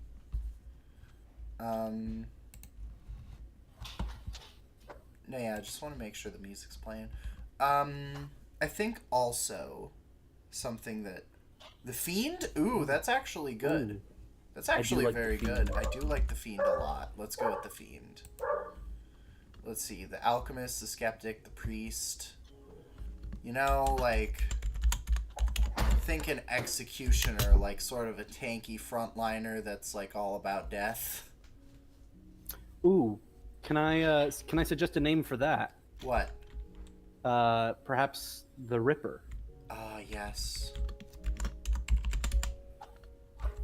and that kind of gives it a sort of Victorian flair. Yeah. Maybe if they have access to magic skills, maybe they gain magic from life force, which would require them to be consistent about taking that life force in order to be able to use it.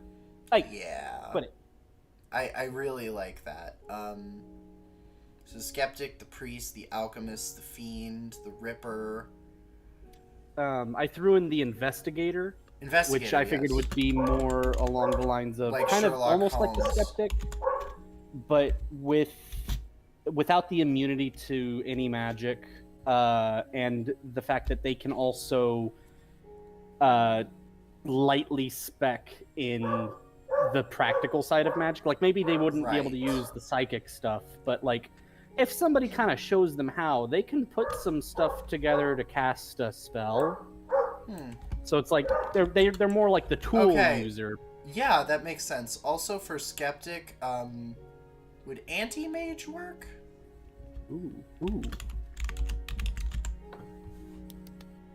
Alright, I will be... Oh, no. I'll be right back. Yeah, don't worry, Brian.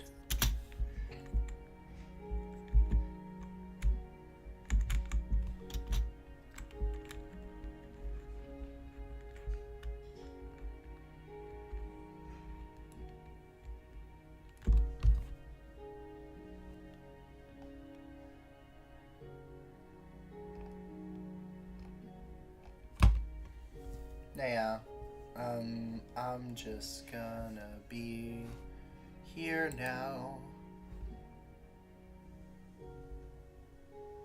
Honestly, thank y'all. Thank y'all for coming. This is kind of dope. It's kind of extremely dope. Ooh. Oh yeah.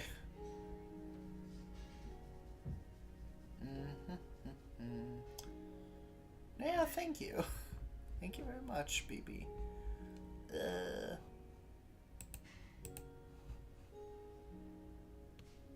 This is really fun. Thank you, Jace Snail. I'm glad it's so fun. This is like I try so hard.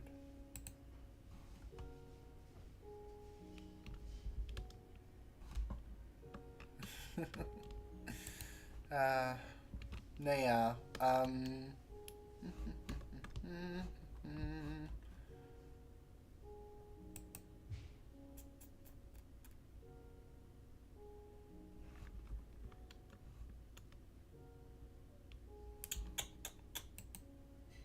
I'm sorry, like, we're missing Brian. More Brian missing. He'll be back soon, I promise. Y'all won't have to deal with me on my own anymore. God, I'm not very entertaining. Ugh, maybe it's just insecurities getting the better of me. Whatever.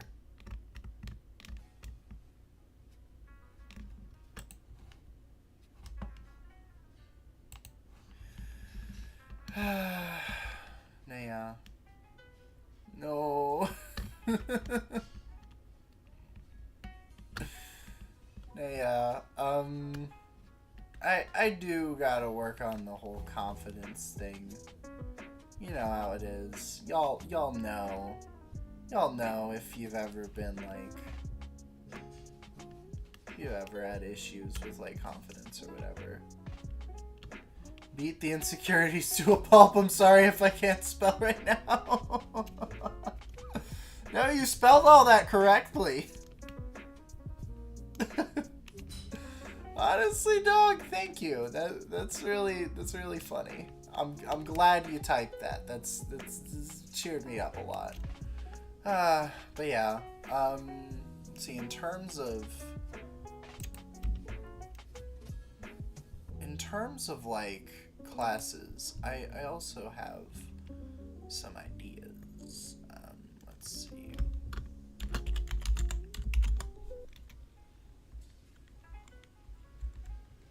Wait, no, that kind of fits in with Alchemist.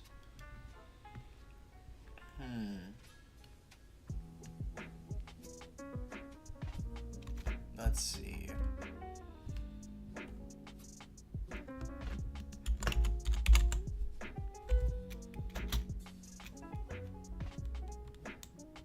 see. I kinda...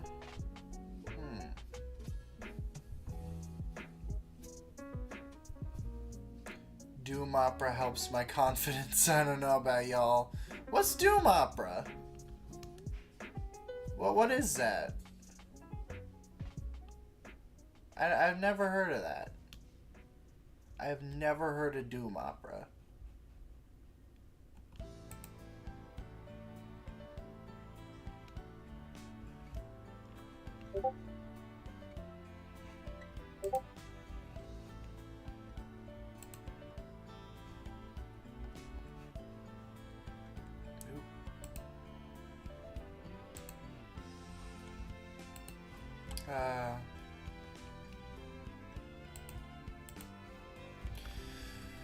Let's see.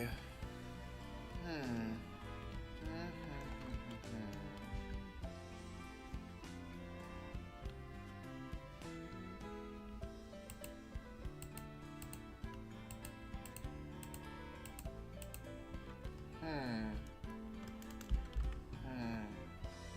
just gonna do more of these. Honestly, it's hard to do ideas on your own. It's really genuinely quite difficult. I'm not smart enough to do it. So I'm just gonna, let's see. Well, the album I listened to sounds more like soft metal, I guess. I don't know exactly what it is, but that specific album calls itself a doom opera, I think. Okay. So it's like kind of a subgenre? Huh. That's interesting. Never heard of it, honestly. I might check it out now. I don't know, when I'm feeling unconfident... usually I just, like, journal or whatever. Journaling helps. I have returned. Thank you! Woo! Pigment Witch. So nice to have you back. Brian is just out right now. I think he's dealing with his dogs or something. And I'm trying to keep y'all entertained as best as I can. Basically, in the time that you were gone, you came up with some ideas for classes, and we're kind of like fleshing those out right now. I can totally send it in Discord, and journalism is definitely a good coping mechanism. Yeah, awesome, thank you. That would be very much appreciated, BB. That'd be totally dope. No, yeah. So let's see.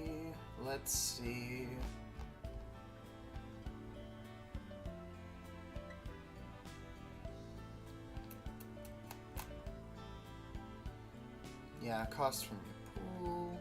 I mean, like, yeah, these are kind of the classes that we came up with. The anti-mage is, like, immune to magic but can't use it. The priest kind of is, like, a faith-based character. Fiend is kind of more an occult-based character. The Ripper is, like, kind of the murder hobo of the party. Then the Investigator is, like, the smart one. The Rogue is, like, kind of the savvy Robin Hood type. Street savvy Robin Hood type. A lot of reputation, you know? But yeah. Ripper. Yeah, like Jack the Ripper, you know? Like that. That's kind of what I think Brian had in mind when he called it that. Yeah.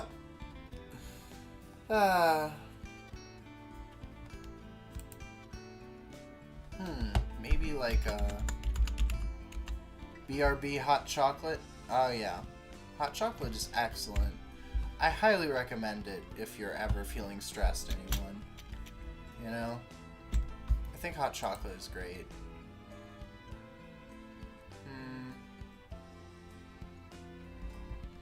I always imagined a class that using fear... Yeah! That ain't a bad idea. That kind of is the Fiend, though, I think.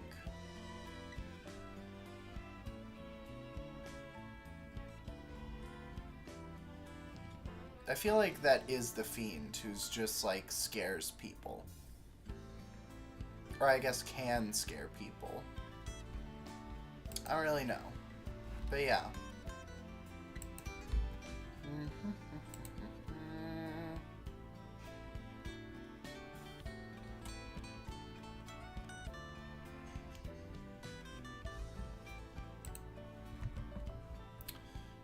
gosh. I hope Brian comes back soon. I know it wasn't good, but I played the Jack the Ripper DLC in Assassin's Creed. I never saw it replicated again. Oh god, Assassin's Creed is garbage. I really don't like any of the Assassin's Creed games. I don't think. None of them are very good. Killing enemies and fearing enemies, yeah. I mean, like, I don't know. Hey, what?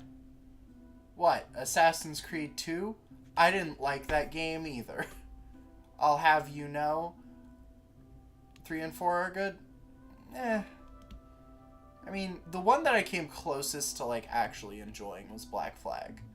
Mostly because, like, pirate battles. I love pirates. Taking care of wife. Be back soon. Okay. Thank you for letting us know, Brian. This is very, very nice of you. Honestly, like, you take care of your wife. You take care of your wife. Your wife needs attention, too. 4. Yeah.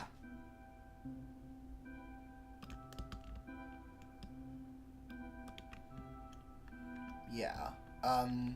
But yeah, like, Black Flag was awesome. Yeah, it was pretty good. Like, that's the closest I came to, like, actually enjoying one. That said, I really just, I actively could not give half a shit about, like, about Odyssey, about Valhalla, about Unity. I genuinely think that they're all garbage. I genuinely really don't like them. They're, like, so grindy and so boring and so, like, God. But yeah, like, I don't know. I have my opinions on Ubisoft, both their games and their business practices. I really just generally hate Ubisoft. They're all, like, terrible. I mean, I say all terrible. There are, like, the terrible people that are doing the oppressing and then, like, the oppressed, who obviously I don't blame for anything. Like, I don't know. I really hate Ubisoft. They're terrible. They're so terrible. They're getting into NFTs. It's just a bad time. It's a bad time for sad boys. Man. What games y'all been playing recently? What all y'all been doing? A fear-based... Agreed, but the Jack the Ripper DLC has me still craving for a fear-based system in a game, and Way of Long Death Monk disappointed me when I learned it doesn't fear on kill. Yeah. I mean, honestly... Oh, hey, J-Snail, welcome back! We were just talking about Assassin's Creed games and how I hate most of them.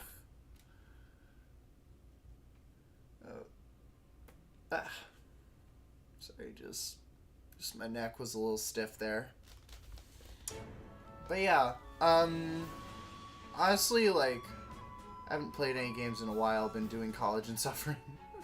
Mario Kart, which is finally getting DLC, and I guess League, which is pain. Yeah, I've only played one I didn't get very far in. Oh my god, Brian! Brian, you're back.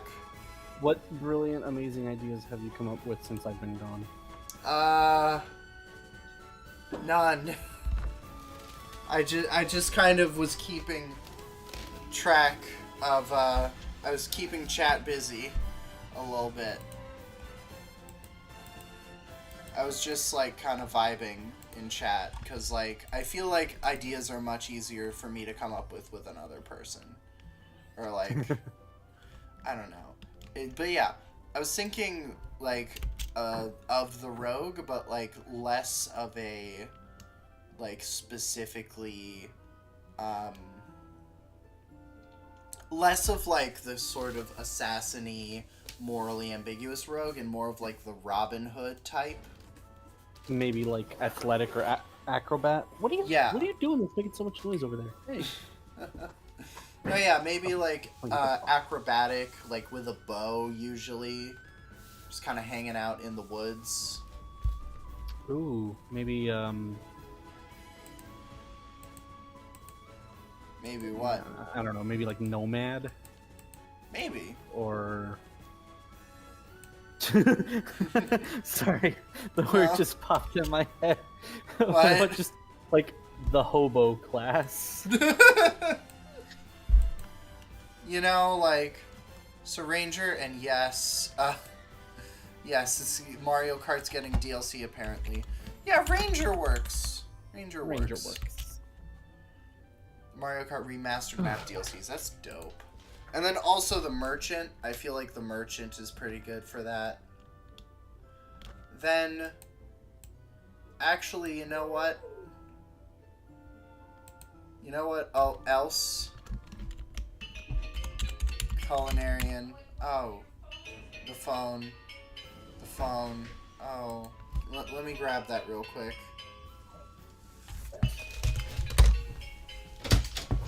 Oh, no, it's okay. I was about to grab it.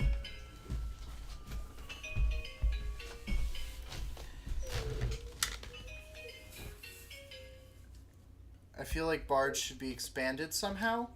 Yeah, that's probably a good idea. Nora. This is probably like... I'm sorry. Malcolm was just... Yeah, you know how it is. You know how it is in this house. This house of mine. But yeah, Culinarian. Bard is a good one. Always. Bard. Always Bard. Always Bard. I feel like Bard... If we do Bard, are we going to be doing Bard as like musical Bard, or Bard as literally like average in all stats, or lower, slightly less than average in all stats Bard? I think musical. Musical has always been the direction I've been in favor of, honestly. Okay. Then like Wizard. I like wizards. I think someone ran the math. If they do what they said, we may get around 96 maps. Holy shit. Okay, so some kind of wizard. I like wizards a lot. Wizards are cool. Wizards are cool. Wizards is so cool. Can we do just like a psychic? I know it's kind of a boring sounding name. No, yeah. I feel like there should be a better name for it.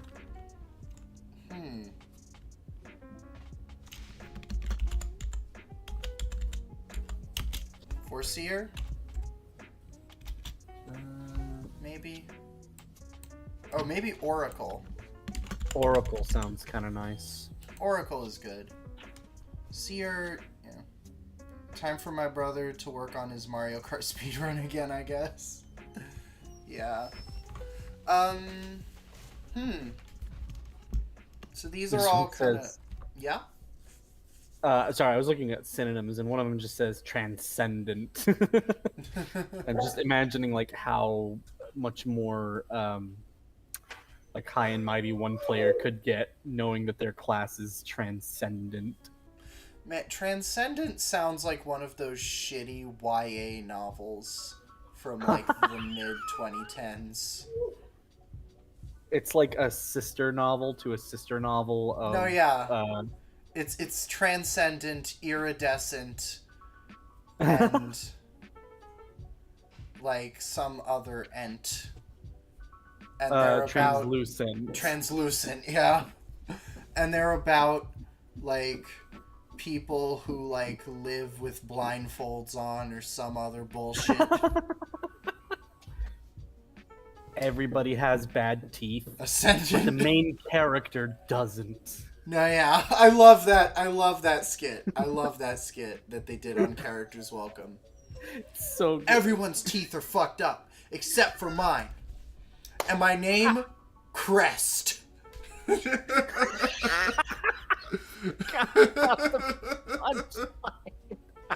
I love that so much. It was one of my favorites. Up there with Descendant.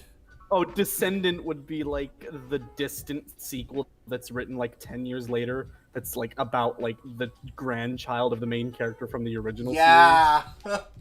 And like in this world, they're starting to rebuild from not being able to see jack shit series. because of the eyeball police. It's like Fahrenheit 451, but instead of books, it's eyes.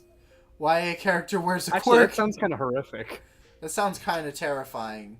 But, like, this YA author wouldn't do anything with it. Also, YA character wears a quirky blindfold.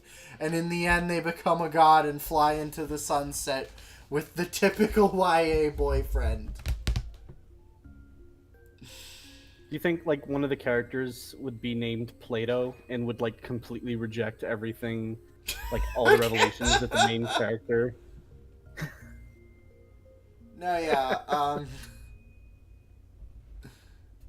and he is We're goated like with making this sauce. whole ass alternate universe. I know.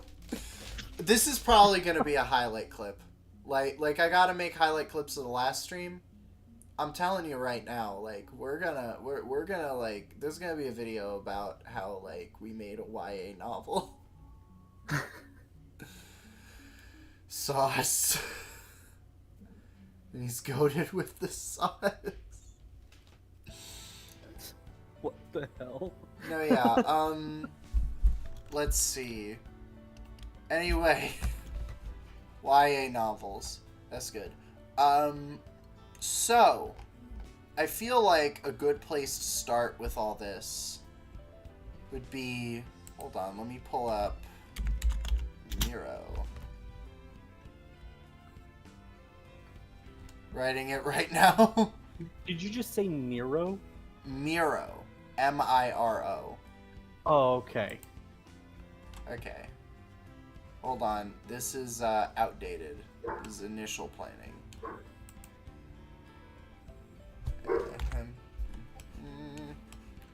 Let's make another...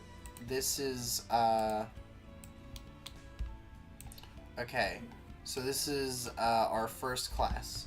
That's it. His name is also Miro.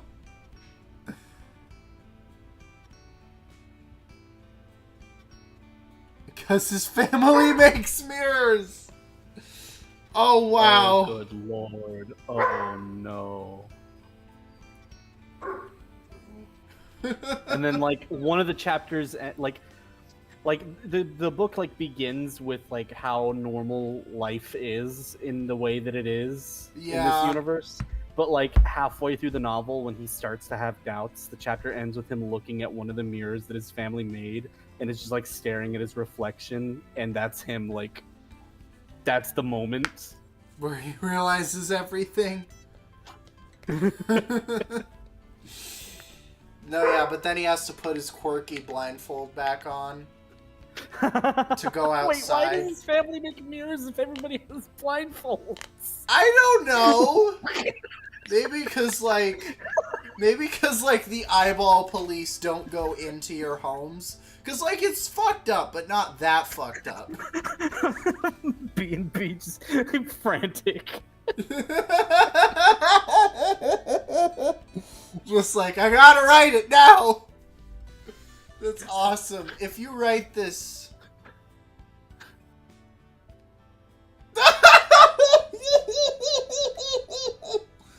How do you...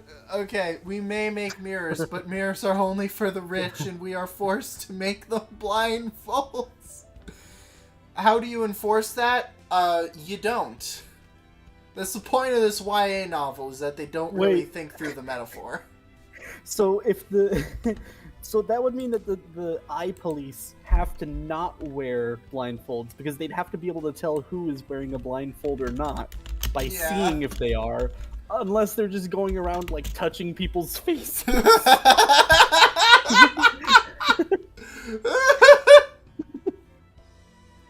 was gonna go to bed, but whatever. But B and B, go to bed. Nothing is. We're not forcing you to write this. If you want to write this, that's on you, my friend. How do you find homes? That's a good question. Eyeball police are just armored dudes with the eyeball helmets that give them a HUD that counts as a blindfold. This would probably be like the hardest movie to make. Sorry, the hardest book to make a film about. Yeah. Because, like, the actors would have to all be blindfolded and, like, not look like stumbling buffoons. And I feel like there should be a moment in the novel where it's like the main character takes off their blindfold for the first time and, like, just gazes upon the world around them. And it's either, like, extremely, like, horrific and dystopian, or, like, maybe they take off their blindfold in the woods and it's like, oh my god, it's so beautiful. Oh, you can't, you know like, what? have that moment in a film because you're already seeing everything. No, I know. You know what would just be the most fucked? Like the moment that would just be like, oh! This is the plot twist. Oh! No, not the plot twist. Like that moment that's just, like, pure, unwavering pain. Like, that moment would be, like, if when the main character, like they have their blindfold on and they fall in love with their, you know, YA novel boyfriend, and they take off their blindfolds to see each other for the first time, and they're like, I never knew anyone could look so beautiful. That would fuck me right off. Oh my god. But that would be like, what oh any my... other person looks like, though. There's no reference. I know! I know! That would be so terrible. Anyway. This is the worst idea. I know! That's what makes it incredible. It just constantly contradicts itself. Yeah. I mean, like, the Hunger Games honestly ain't that far off. Like, is it stupid and terrible? And can we have the blindfold police tripping on everything? It's like a Monty Python skit. If they made a Monty Python skit, if John Cleese came out and, like, did this as an idea for a skit, I would fucking die, and then I would sue him for plagiarism. Wait, so, like, the main character's at their house, like, this is, like, late in the novel, right? The main character's at their house, and they've been walking around unblindfolded for, like, a good couple hours or days. And then, like, the police, like, are outside. There's somebody, like, with, like, a megaphone that's like, come out with your hands up. Like, we got the place surrounded. How do then, they like, know they have their hands up? He looks outside and they're all blindfolded, aiming their guns in the general direction of the house.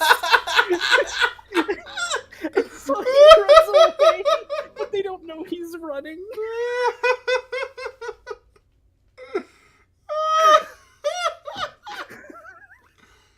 It's just like they leave through the back door because that's a thing they can do.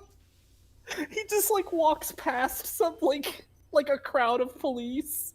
They don't know it's him because, like, what are they gonna do? They Like, got the wrong by the house! gate of their wall. That's another thing, is how do they know? How do they know? He lives over there. That's the target's house. Which house? Oh, they're I'm all pointing facing... At it. What is pointing? Oh, or they're all facing the other way and holding their guns at someone else. There's a moment where the chief is like, fire! And it's just absolute chaos. They accidentally shoot themselves. Like, they're all accidentally aiming at each other. They're pointing and shooting at the loudest noise, which just happens to be, like, at each other. Oh my god! This sounds terrible, I love it. Sorry, there's no way I can write a legitimate novel out of this, but I can do a convoluted and very metaphorical paragraph or so. If you did that and like shared it, I would fucking die. I would actually be sent to the graveyard.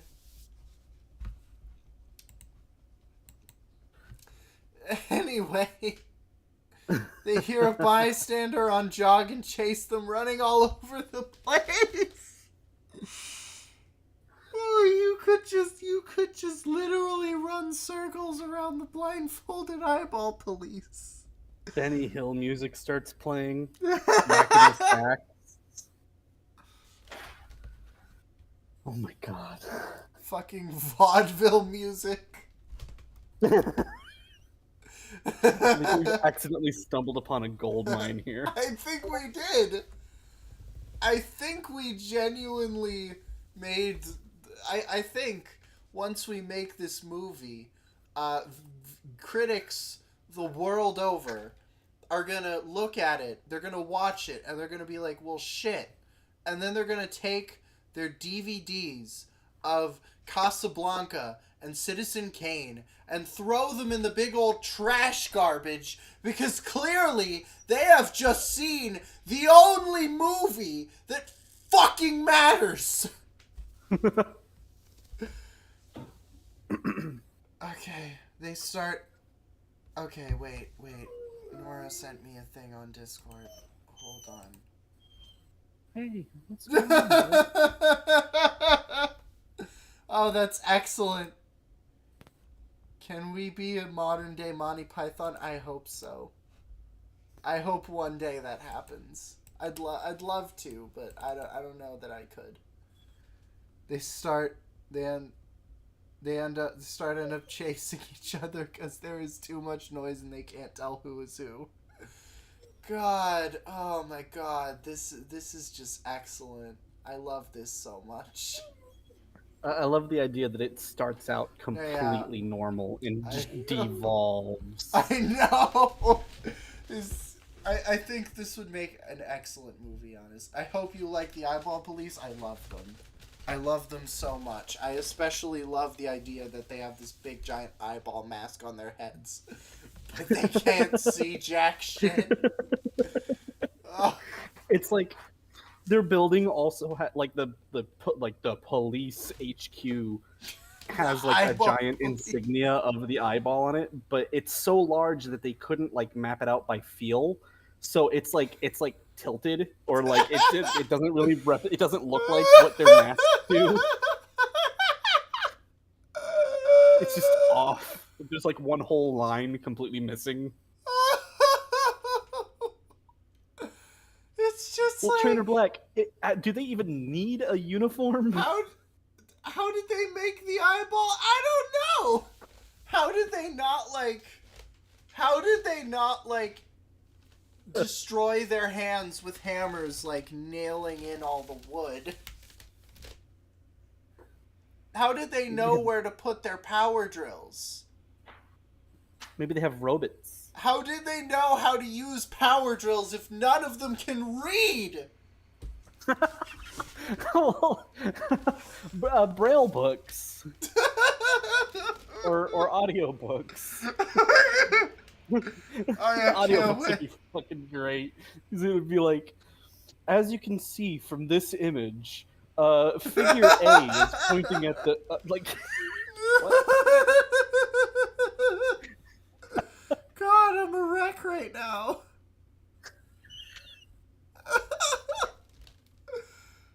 How do they even have buildings? Can construction workers? The Eyeball Police are corrupt and can see. Can they? I don't even know anymore. The fuck kind of world are we making? A great one. The greatest one, I think. Eat shit, J.R.R. Tolkien. We just blew the Silmarillion out of the water with fucking Eyeball Police. How do you like that?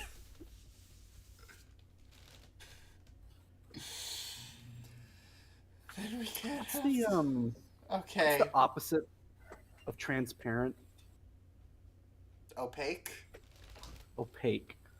I guess that wouldn't work. I was expecting it to end in a rent word as well, or transparency, opaquency. I don't know. No, no. It's No, opaque. it doesn't work. Opacity. It's opacity. Opacity. And then the sequel would be called Transparency because now you can see through the blindfolds. Yeah. That's the metaphor. It's really well thought out. And the twist is the rich people can see. And you can figure that out in like 2 seconds from looking at the cover because it's a giant eyeball behind some big buildings. What the fuck? Just like a giant floating fuck off eyeball. But the best part is that that's not a metaphor. That actually does exist. Like there's just a gigantic, but nobody knows. And so like, that's the horrific part is that the main character takes off his blindfold and is like, "Oh my god!" And it like looks around. God, what has this become? Is this the new hands meme? Maybe. I feel like eyeball police could become the most classic joke in the history of humanity. You know? There's a chicken, Lucy and the chocolates, who's up first? Eyeball police.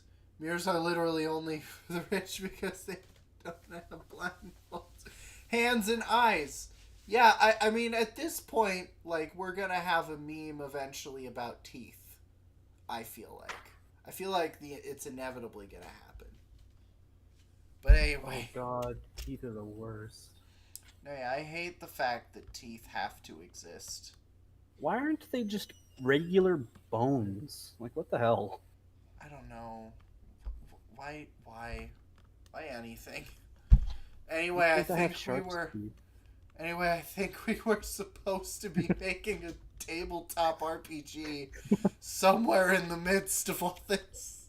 I think this has been like a 45-minute tangent. Oh yeah, this has easily exceeded the 30-minute mark, I think. But honestly, I'm very okay with that. Because it was incredible. So I feel like for the first class, no.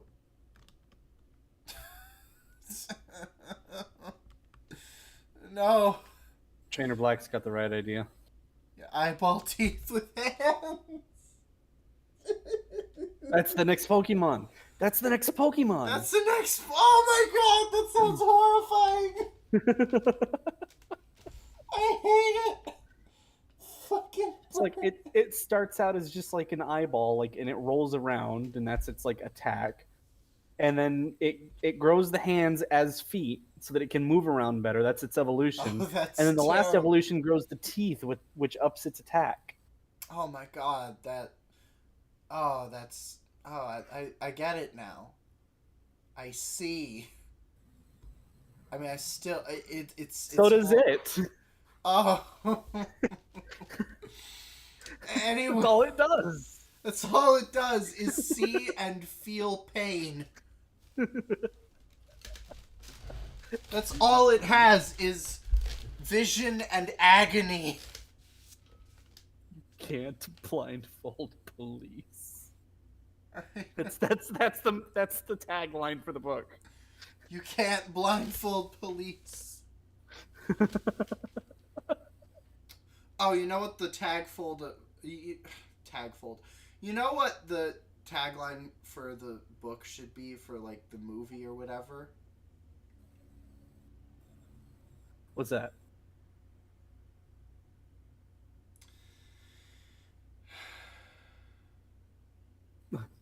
I feel like more than meets the eye would get them in legal trouble with Transformers.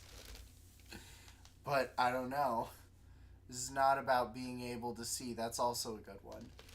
Anyway, what's the first class we should design?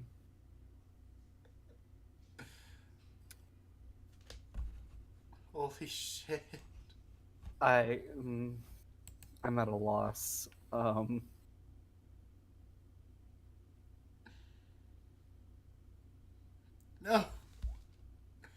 No, this tangent is over. Stop it. Stop it. Clarity is a privilege.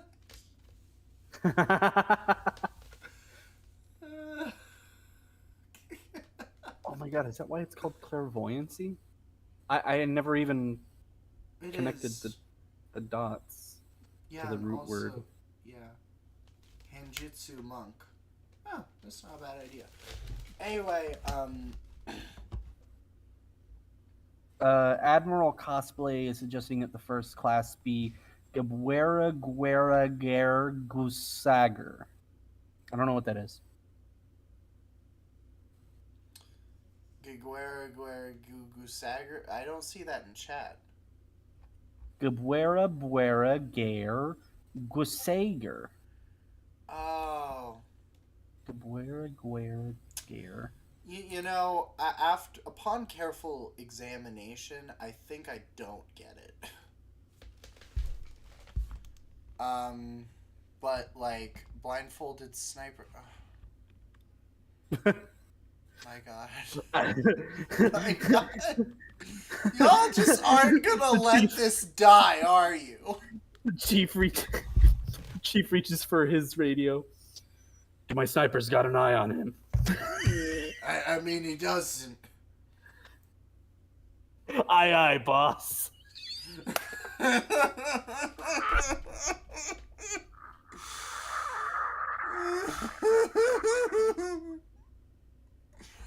Oh my god. I kind of hate everything right now.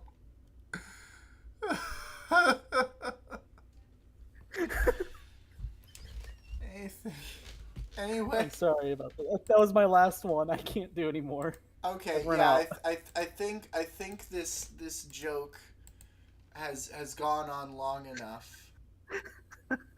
Thank you. Yes, thank you, Admiral Cosplay. Okay, Ripper.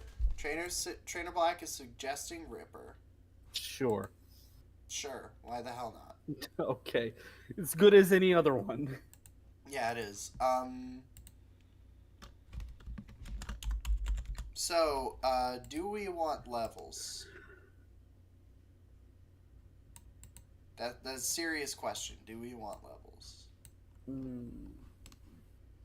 Well, I'd like a way to track and have an increase in progress and skills. I think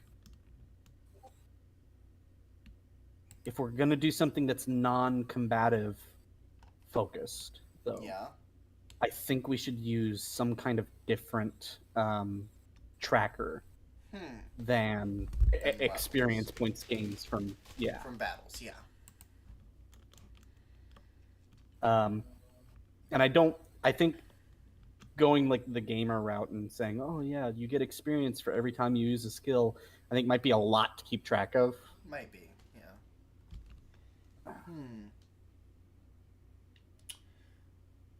Huh.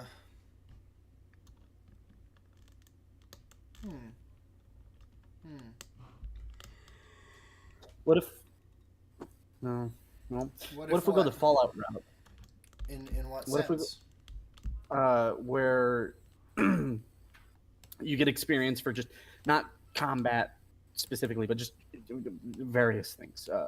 You complete a quest, you gain experience. You you role play really a scene really well. The DM awards you experience. So I guess almost like levels, but when you level up, let's say you get Loot. points that you can distribute among your skills.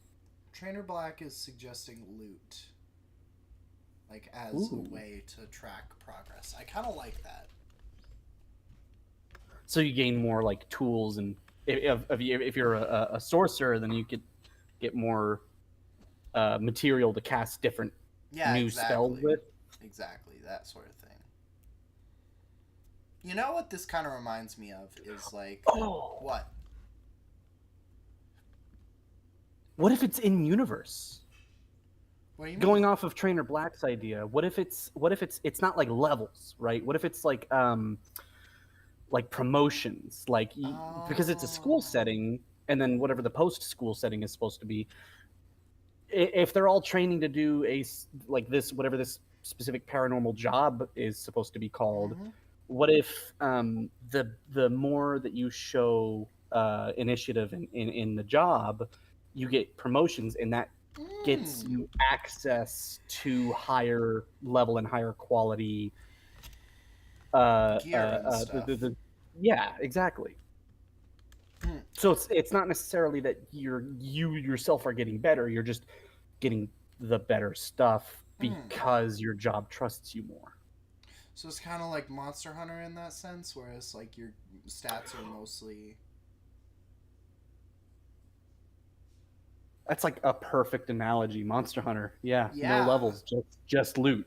Just loot, yeah. Just loot. Thank you, Trainer Black. Thank you. I delve into mystery, maybe also finding secrets. Maybe. I feel like I'd like to focus it on loot. Monster Hunter, yeah. Yeah. Anyway.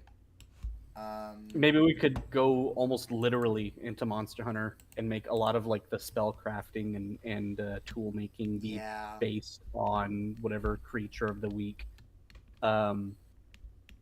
Did the different creatures of the week offer different loot, so that when you kill them, you get whatever they have, and then you can add that to your repertoire? That actually sounds like a pretty dope idea. Ooh, I like the secret idea. Yeah. Maybe secrets. Let's see, loot-based progression.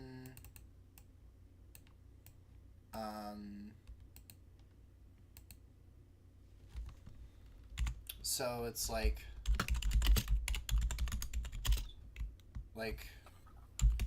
Monster Hunter with gear increases stats and stuff. You know something that I just thought of, right? Something that like I was recently playing Final Fantasy Tactics Advance 2, you know? Uh-huh. And like a system that they use in that game that I actually really like is that like abilities that you can like use are tied to certain weapons. So if you want to learn an ability, you have to use a specific weapon that is tied to that. I don't know if that would work, but I feel like it's worth exploring at least.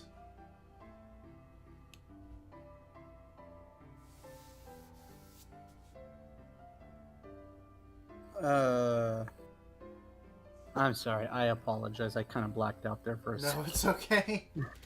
So, like, basically with Final Fantasy Tactics Advance 2, kind of the idea was that abilities and learning abilities was tied to, like, using different weapons. So, like, different weapons would give different classes different abilities, right? Which is pretty dope. I was wondering, like, if you thought that might work for this. Like, only a specific wand can cast a certain spell? Yeah, pretty much. Yeah. I can see it, and maybe introducing almost and I say this for a lot of I say this for a lot of games. I think it would benefit from a sort of rock paper scissors-esque mechanic. With like elemental damage or like something else? Elemental would tie into it. Okay. I'd like to make a lot of different tools be effective. And by tools, I just mean, whether it's like the actual ingenuity tools or the weapons that or certain spells, just everything that happens to be in a party's repertoire.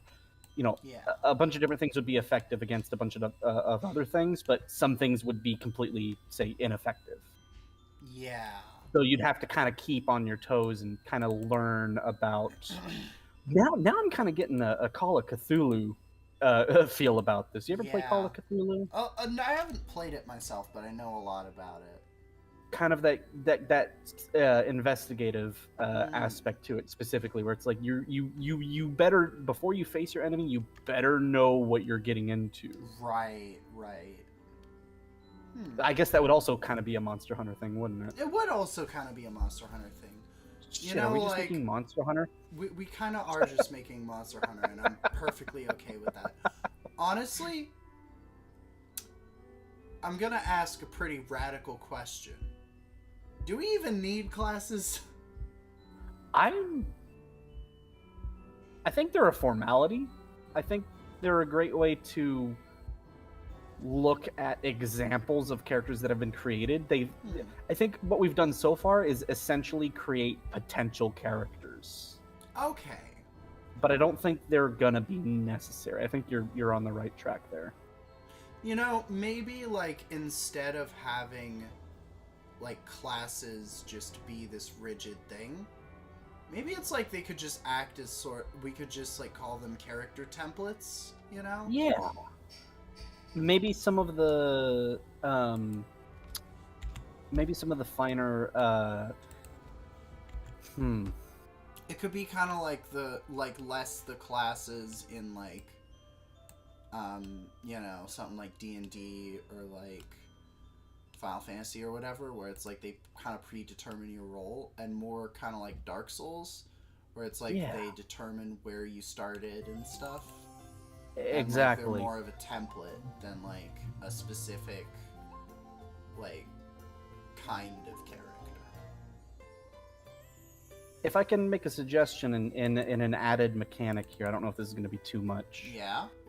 What if we take some of the ideas that we had for these classes, such as the skeptic being immune from, but also completely unable to use magic, or the Ripper using life force to cast magic themselves, requiring them to use physical tools to kill in order to be able to use magic? What if we take some of those quirks and we add in sort of a quirk mechanic where you create a character, and then you can also add in, I guess it would be like Fallout, where at the end of your character creation you can kind of select a what are they called, where it's like everything's got traits where it's got a benefit but also usually a detriment as well, just to kind of mix things up. That actually sounds really dope. I actually really like that. And you can either choose one or not. It's just kind of a neat little thing. Yeah.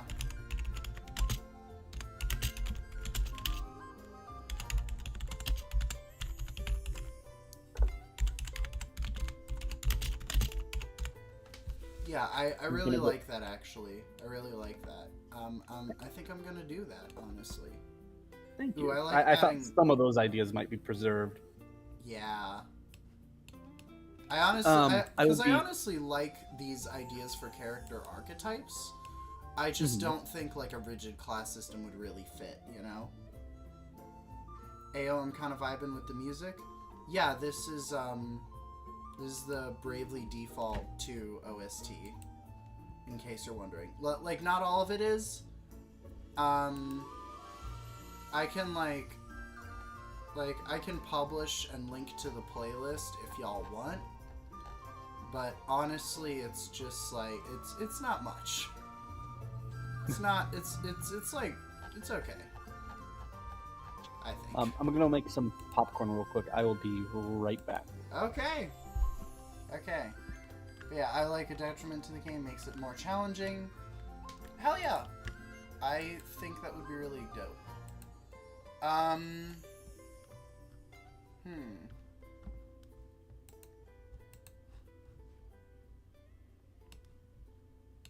Let's see, maybe like...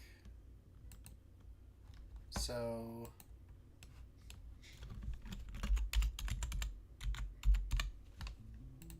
So content would kind of be split into the core kind of pillars of like...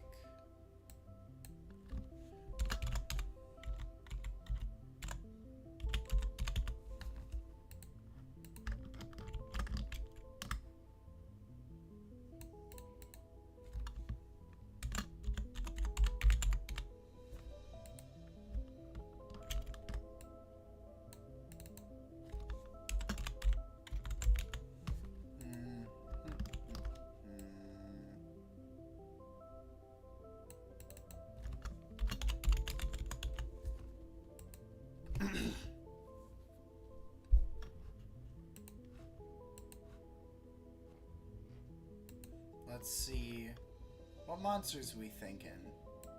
Y'all in chat got any ideas for monsters or whatever?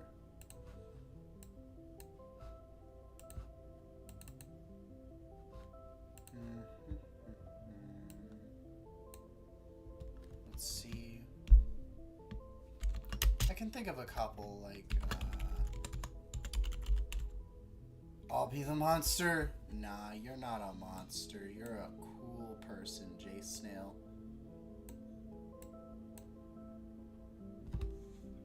Let's see, Jabberwocky, that's one.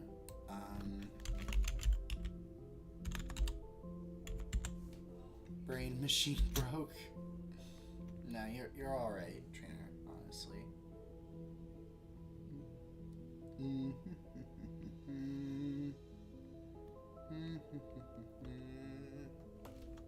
Let's see, what are some other good ones?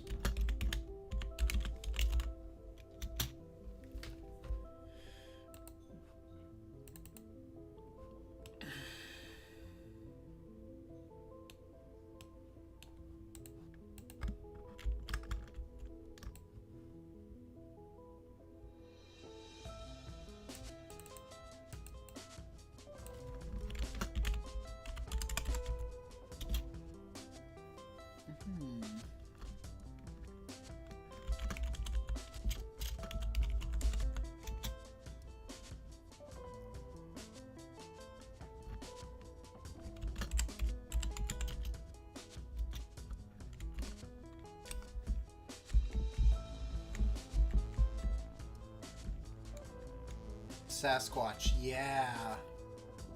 I mean, yeah, I like the idea that you can just fight a Bigfoot in this game. You know, I like that idea, honestly.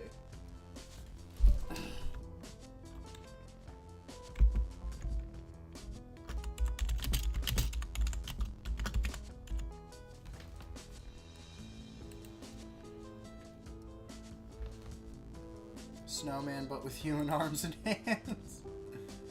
I'm trying to think of real suggestions, but my brain isn't working. I like Krampus. Maybe Krampus. And honestly, dragon, but tiny, many of them.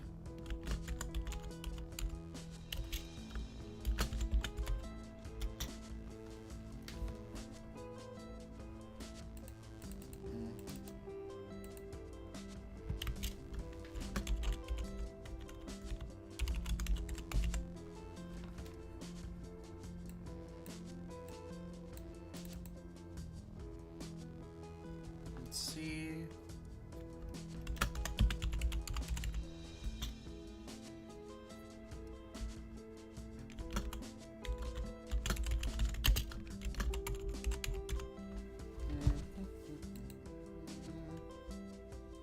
Yeah, dragon, but tiny, many of them. I like the heck out of that. Let's see. real quick, y'all, I am going to get Karen. Real quick, y'all, I'm gonna go get some water. If Brian comes back, let him know that I just got some water real quick.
Alright, I'm back.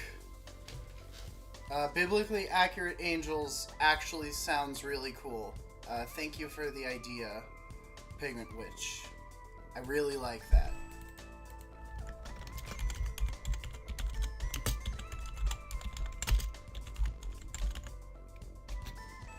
Yeah, I got myself some rice and beans. Could you imagine, though, fighting Elmo from the meme with fire behind him? That sounds terrible. I love it. I hate it, but I love it. At the same time, honestly, like,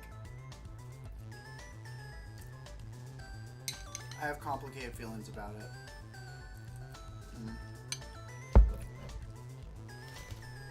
Those things are terrifying. Elmo would be unbeatable. God, y'all are crazy. Y'all are great. Agreed. Oh, hey, welcome back, Brian. I got myself some rice and beans. Oh, that sounds delicious. Very delicious. Anyway, like, I kind of split up content into these 4 kind of categories. Came up with some sort of traits, or some ideas for traits. And then chat helped me come up with some ideas for monsters. Other than Elmo, which, as funny as that is, I'm not putting it in. I actually, like, unironically love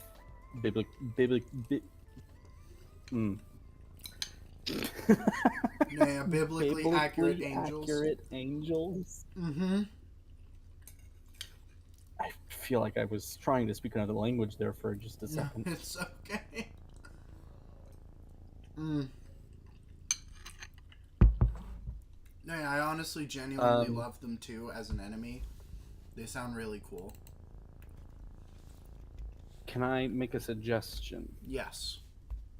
Um, just as like fodder. Mm-hmm. What if we do just ghost? Like it's just like a generic, like more of an obstacle to the main creature of the week than anything. Yeah. Like if the creature of the week happens to be spiritual, then maybe they conjure up some negative energy in the immediate like area. Just some ghosts. A Wendigo. Oh, that's a good idea. Ooh, Wendigo. Yeah. It's like my favorite monster from all of mythology.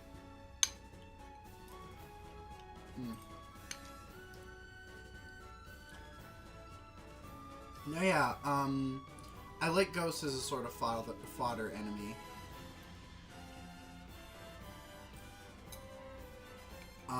In terms of other fodder enemies, maybe like zombies. Ooh, yeah. Okay. And that could go for either a supernatural based or a scientific based enemy. Yeah. Like main enemy. Mm-hmm. And then also trolls. Like that could be like in one. Trolls, yeah, trolls. Mm-hmm. Classic. So classic. That could be like a plot twist in like a mini campaign is you're fighting zombies and you're trying to find out what's resurrecting them, and then it's like, oh, it's just like an evil scientist. It's just like a dude. It's like a Frankenstein dude. Yeah, exactly. Mm-hmm. Skeleton. Yeah. Just have like a whole ass Evil Dead campaign. Hell yeah, that sounds awesome. Or yeah, wait, skeleton. what am I thinking of? Yeah, Evil Dead. Army. Is it Army of the Dead? Army of the Dead. Both. Yeah, both. Both work in this scenario. Both are good. Both are definitely good. Skeletons, trolls. Let's see, traits. Why isn't there like? Yeah. Why isn't there? If there's like skeletons, which are like undead, like skeletal creatures, and there's zombies, which are just like undead, like whole creatures. Mm-hmm. Why isn't there just like is there an undead like just muscles? Homunculus?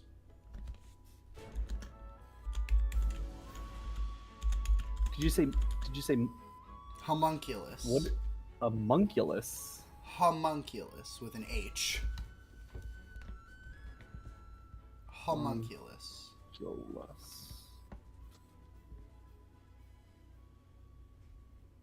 What the fuck is that?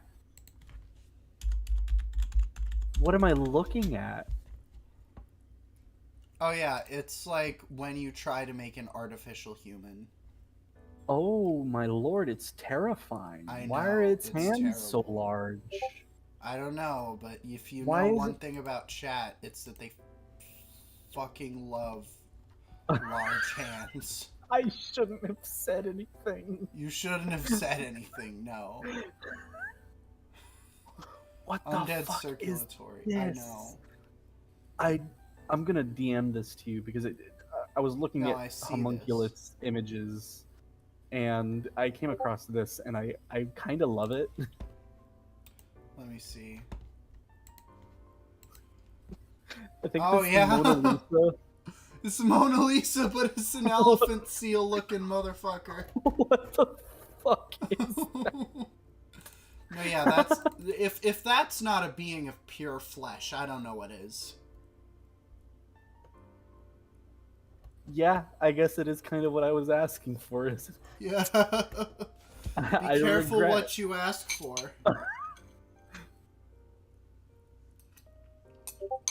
Be very afraid. No, yeah, Have you ever read any Lovecraft? A little bit. I remember as a kid, I read Colors Out of Space, and it made me really scared. Oh, I have.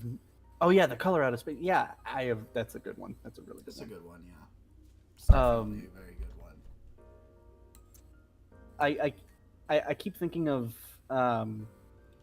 with the talk of like undead and zombies and stuff. I keep thinking of the story cold air, which dove into his sphere of I guess air conditioning. But it's about like a guy who what? Without spoiling how it ends, just in case anybody happens to be curious about it, I highly recommend it. It's really good. But it's basically like about like an undead guy who keeps himself like alive by having like essentially a frozen apartment to keep himself from decaying. I don't know what that would be called, but it was always a really cool idea that stuck out to me. That is, I think cold air would be a good item.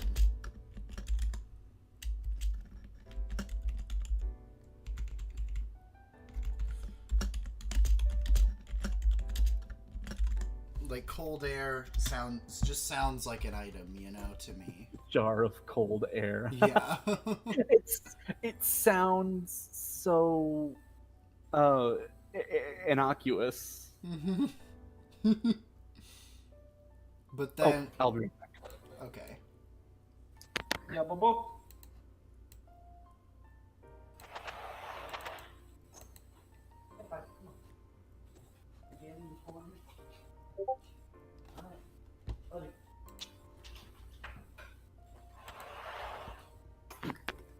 Hello again. Hello.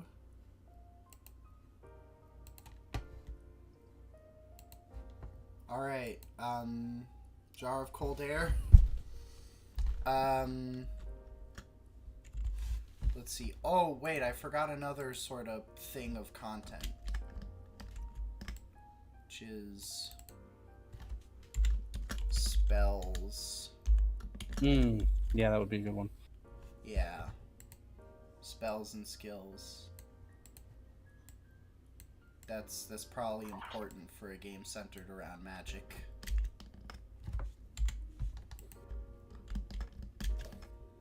Let's see.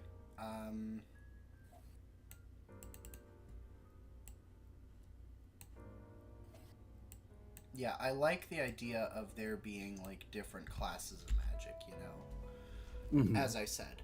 That said, kind of. Hold on, let me just copy over the list of stats real quick. What? What if we? I'm just thinking of more enemies here to pile on the pile. Yeah. Biblically accurate angels. What if we have just like straight up aliens? That sounds kind of dope, not gonna lie. Maybe they're like high in psychic damage or something. I like weird Lovecraft aliens. I was thinking of like little green men, to be honest. Oh. Like the most stereotypical, like, oh, this is the thing that's causing weird stuff in this town. Oh, okay, little green men. Non-Lovecraft aliens too. Like they both exist in this universe. Yeah. With angels. With angels. Like, what is the implication here? I don't understand. I don't understand either, but I love it, and we're keeping it. Now, yeah, for spells.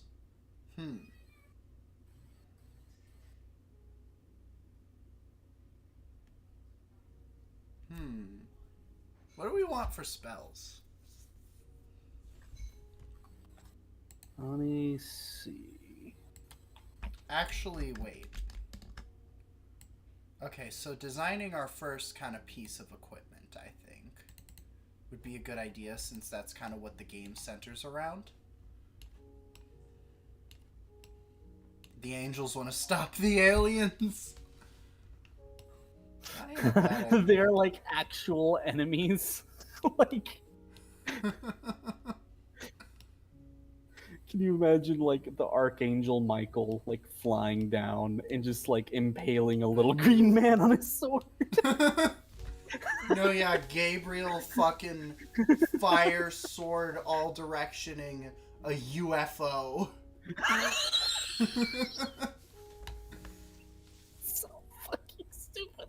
I know!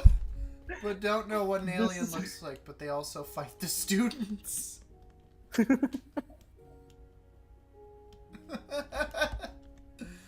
Man, I love how this is shaping up, honestly, just the flavor of this as, like, stupid random bullshit that's also kind of brilliant.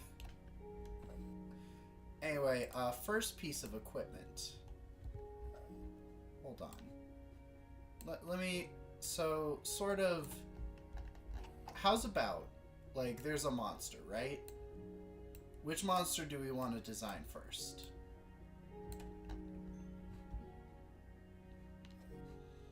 Which monster do we want to design first? Then we could kind of figure out what equipment spawns from it. An elf. Ah. No, wait, I can't start. Oh, Now I'm just thinking of Robin. Oh. Like a Santa accurate elf. You know what would be good though if we're on the topic of Christmas? Krampus.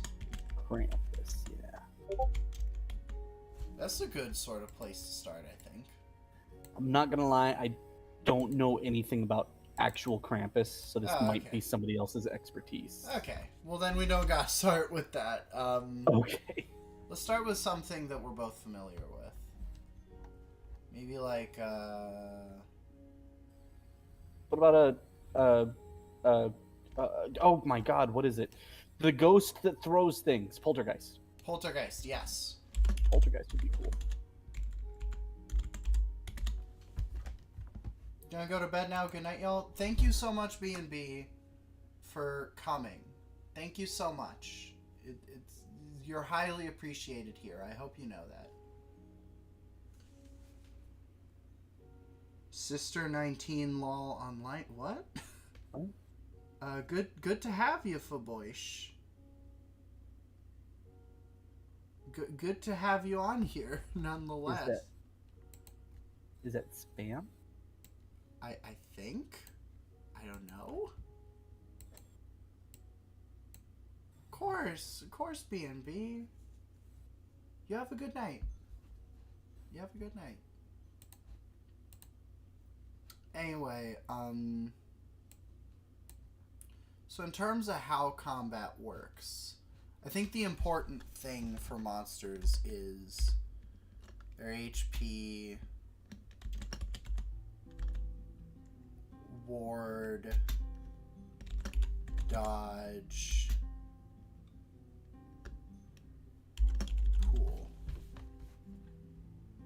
Actually, the pool might not matter as much, honestly. Just the HP, the ward, and the dodge, I think is as good a place as any to start. Mm-hmm. So the poltergeist, do we want it to be super dodgy?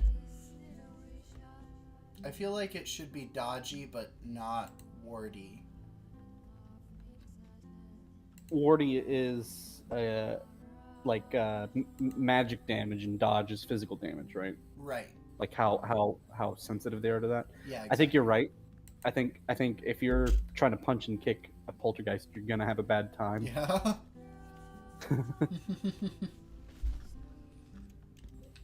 Okay, so dodge is like, let's say 16. Ward is like 9. And HP is like, how much? How much do you think? I don't know what the scale is. I'm 5. I don't know. Maybe. I feel like I want it to last a little longer than that. Maybe like, if they're a throwaway enemy, maybe like 20. Maybe like 20, you know? Mm-hmm. Okay. Just like, so that they go down in probably more than one hit. I think or more than one round. Yeah? probably the main obstacle in fighting a poltergeist is location, locating like where it is. Yeah. And that might be an important skill that, say, the person without magic would have, is that maybe they have a tool that can, Yeah. I guess like an EMF reader, for example, where they can kind of point in the direction for people to throw fireballs at. Yeah, that makes sense, honestly. It's almost more like a puzzle box than anything. Yeah.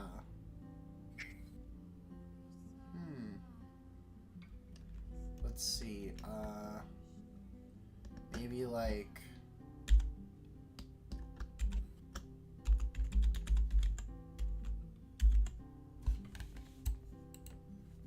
maybe 40, 50.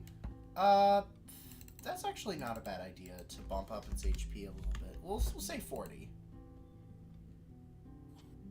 I feel poltergeists are a bit more than a ghost. Yeah.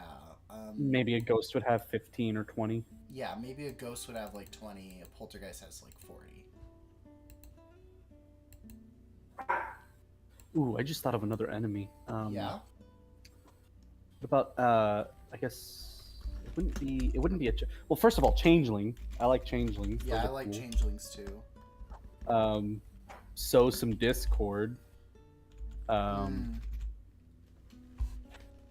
Paranoia, but no, I'm thinking of what are the chests that eat you? Mimics.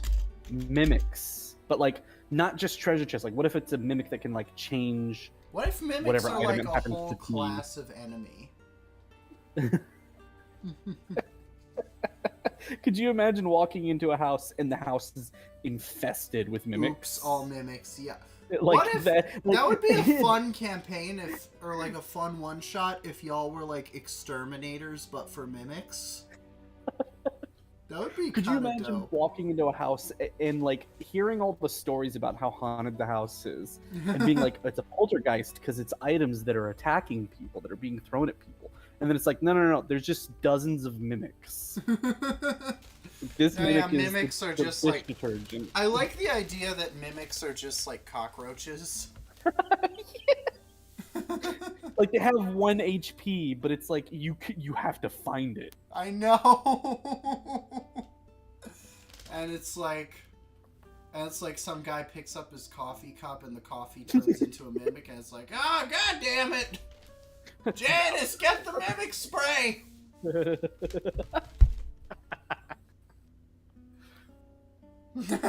Want to study herbology? Nope, it's a mimic. You lost your hand.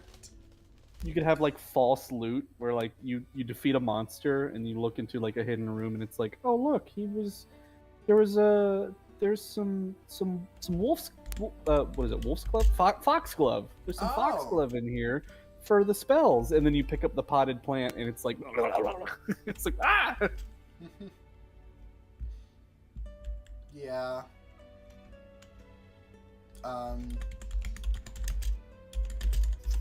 You just lost your hand. Mimics in mimics. That's getting fucking meta.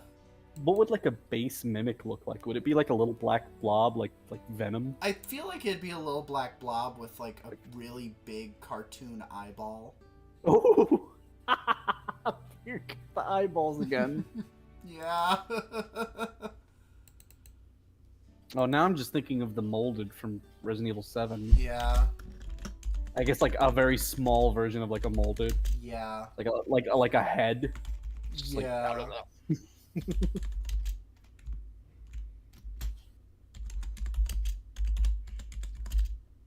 I'm sorry, you're over here trying to create the poltergeist, and I'm just going nuts. It's okay. It's okay. Honestly, that mimic sounds really dope.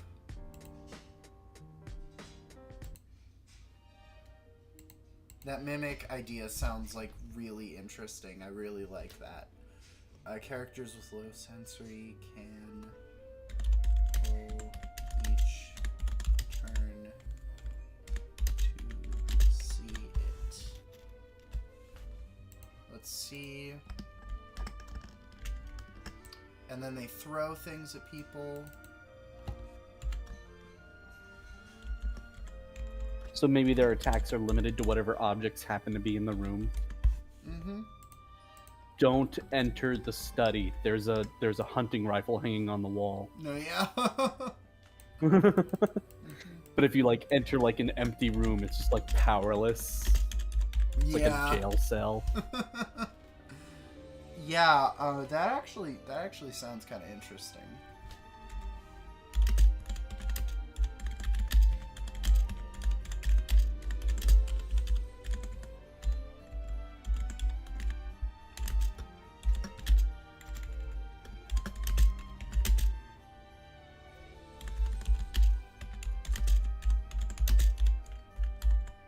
Let's see, object at the players for 1d6 image or use a weapon surrounding area. Let's see, telekinesis is probably not the right word. Let's see.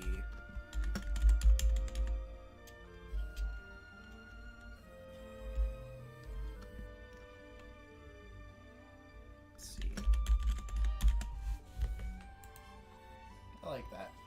Anyway, so then there's the poltergeist. Now, do we want to do a mimic? Let's see.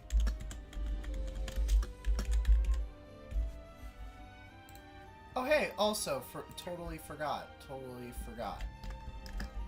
Elemental weaknesses and stuff. Are poltergeists historically, like, weak to anything? Fire? I don't think fire would bother it. Let me see. I'm gonna look up on the internet. Are poltergeists weak to anything? Do poltergeists have weaknesses? Yeah.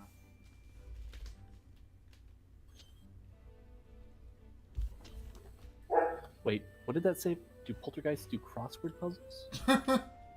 What? I've always All right. wondered. Thank God the internet is here to help me.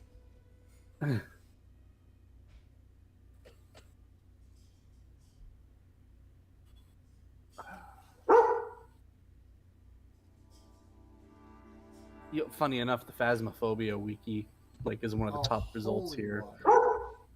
Priests and holy water. Huh. Hey, buddy, you just came in from outside. You okay? Mhm. It actually says one of the weaknesses is that they're limited to whatever items that they have to throw. Otherwise, they're powerless. Yeah. So I guess that kind of is a weakness. Yeah. Um, I guess weak to holy damage. Is yeah.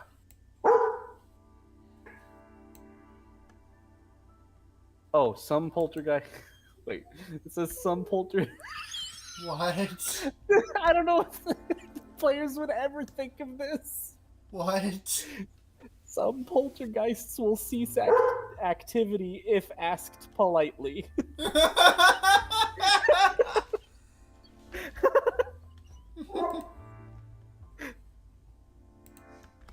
I'll be right back.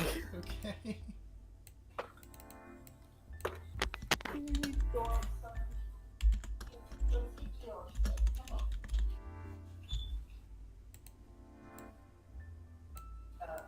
Rod, let's go.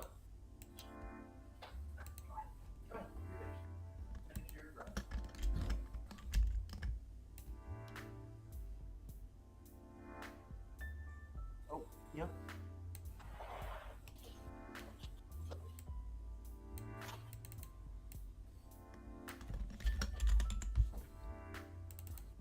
C-type.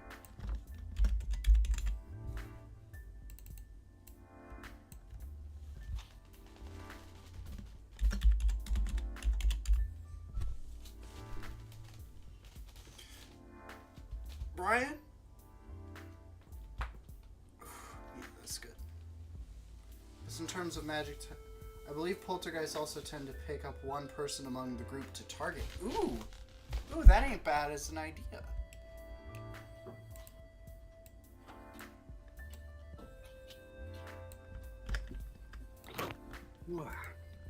Hey, Brian. Hello. I was thinking, would it be cool if, like, mimics, like, lesser mimics were called, like, imitations? Ooh. Kind of makes them a little unique, because I think mimic has the connotation of the treasure chest enemy. Yeah. I kind of like different kinds of mimics being called different things other than just mimic. You know? So maybe they pick one person and tend to ignore the others? Maybe, yeah. Hold on.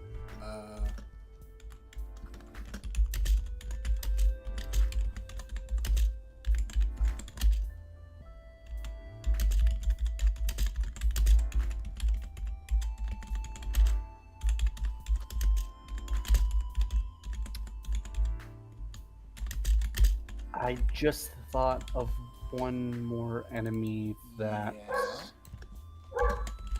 it's. I'm gonna say it's a real thing, but that's debatable. It's like an actual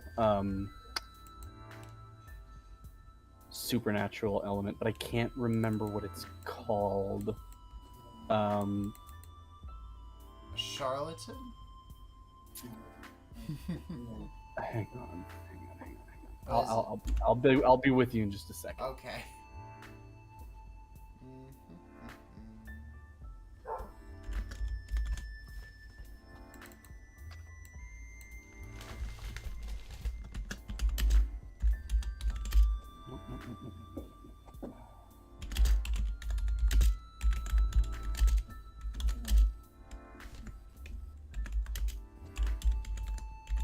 Oh, that. Okay, here it is. Hang on. Yeah? It is a. Oh my god. Where's the name?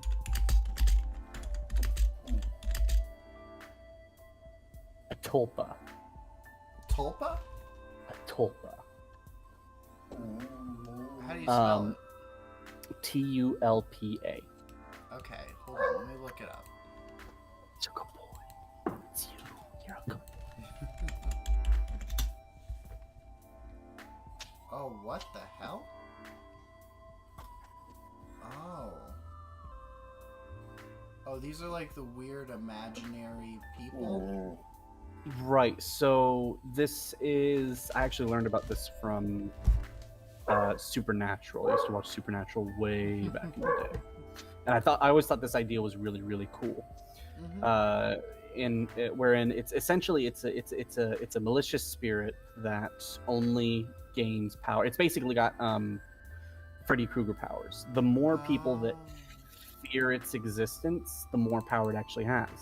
But if you don't, it's basically the skeptic in enemy form. If you don't believe it's real, then there you go. It actually doesn't exist. But the more people that believe in it, the more powerful it gets. So if you try to get it, if you learn about this enemy and it's killing people, and you try to go warn other people and try to get help and try to build an army against this thing, oops, you've just destroyed the world. Yeah. But like, so that would if be you're just like laughing it off like stupid, then it's like, oh no, I'm powerless to stop you. Yeah, I think it would be a neat mini campaign antagonist, like a twist where it's like, oh, that's how this works. Yeah, that'd be. Oh no, how many people did we tell about this thing that we were learning about? Like that's why it gets more powerful as the session goes on. It's like completely scaled to how many people know about it. Yeah. Oops, we created Freddy Krueger. Let's see. I Sorry, am gonna. Gonna what? I am afraid I am gonna have to step away for a bit here. Okay.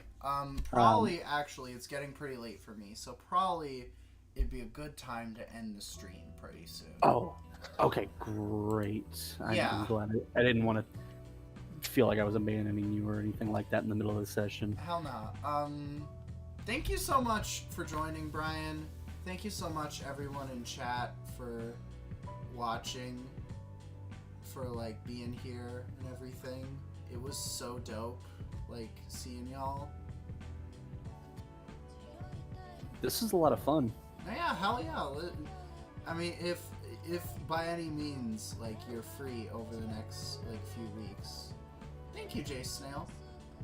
If you're free over the next few weeks, like I don't know, it could be a fun thing. If not, like I can totally do it like on my own. But in any case, like you're always welcome if you'd like to join again. 100%. I will let you know. Hell yeah. Thank you so much, Brian. And thank you so much, everybody. See ya later. Bye. Thank you, Bye. Brian. Of course. Bye.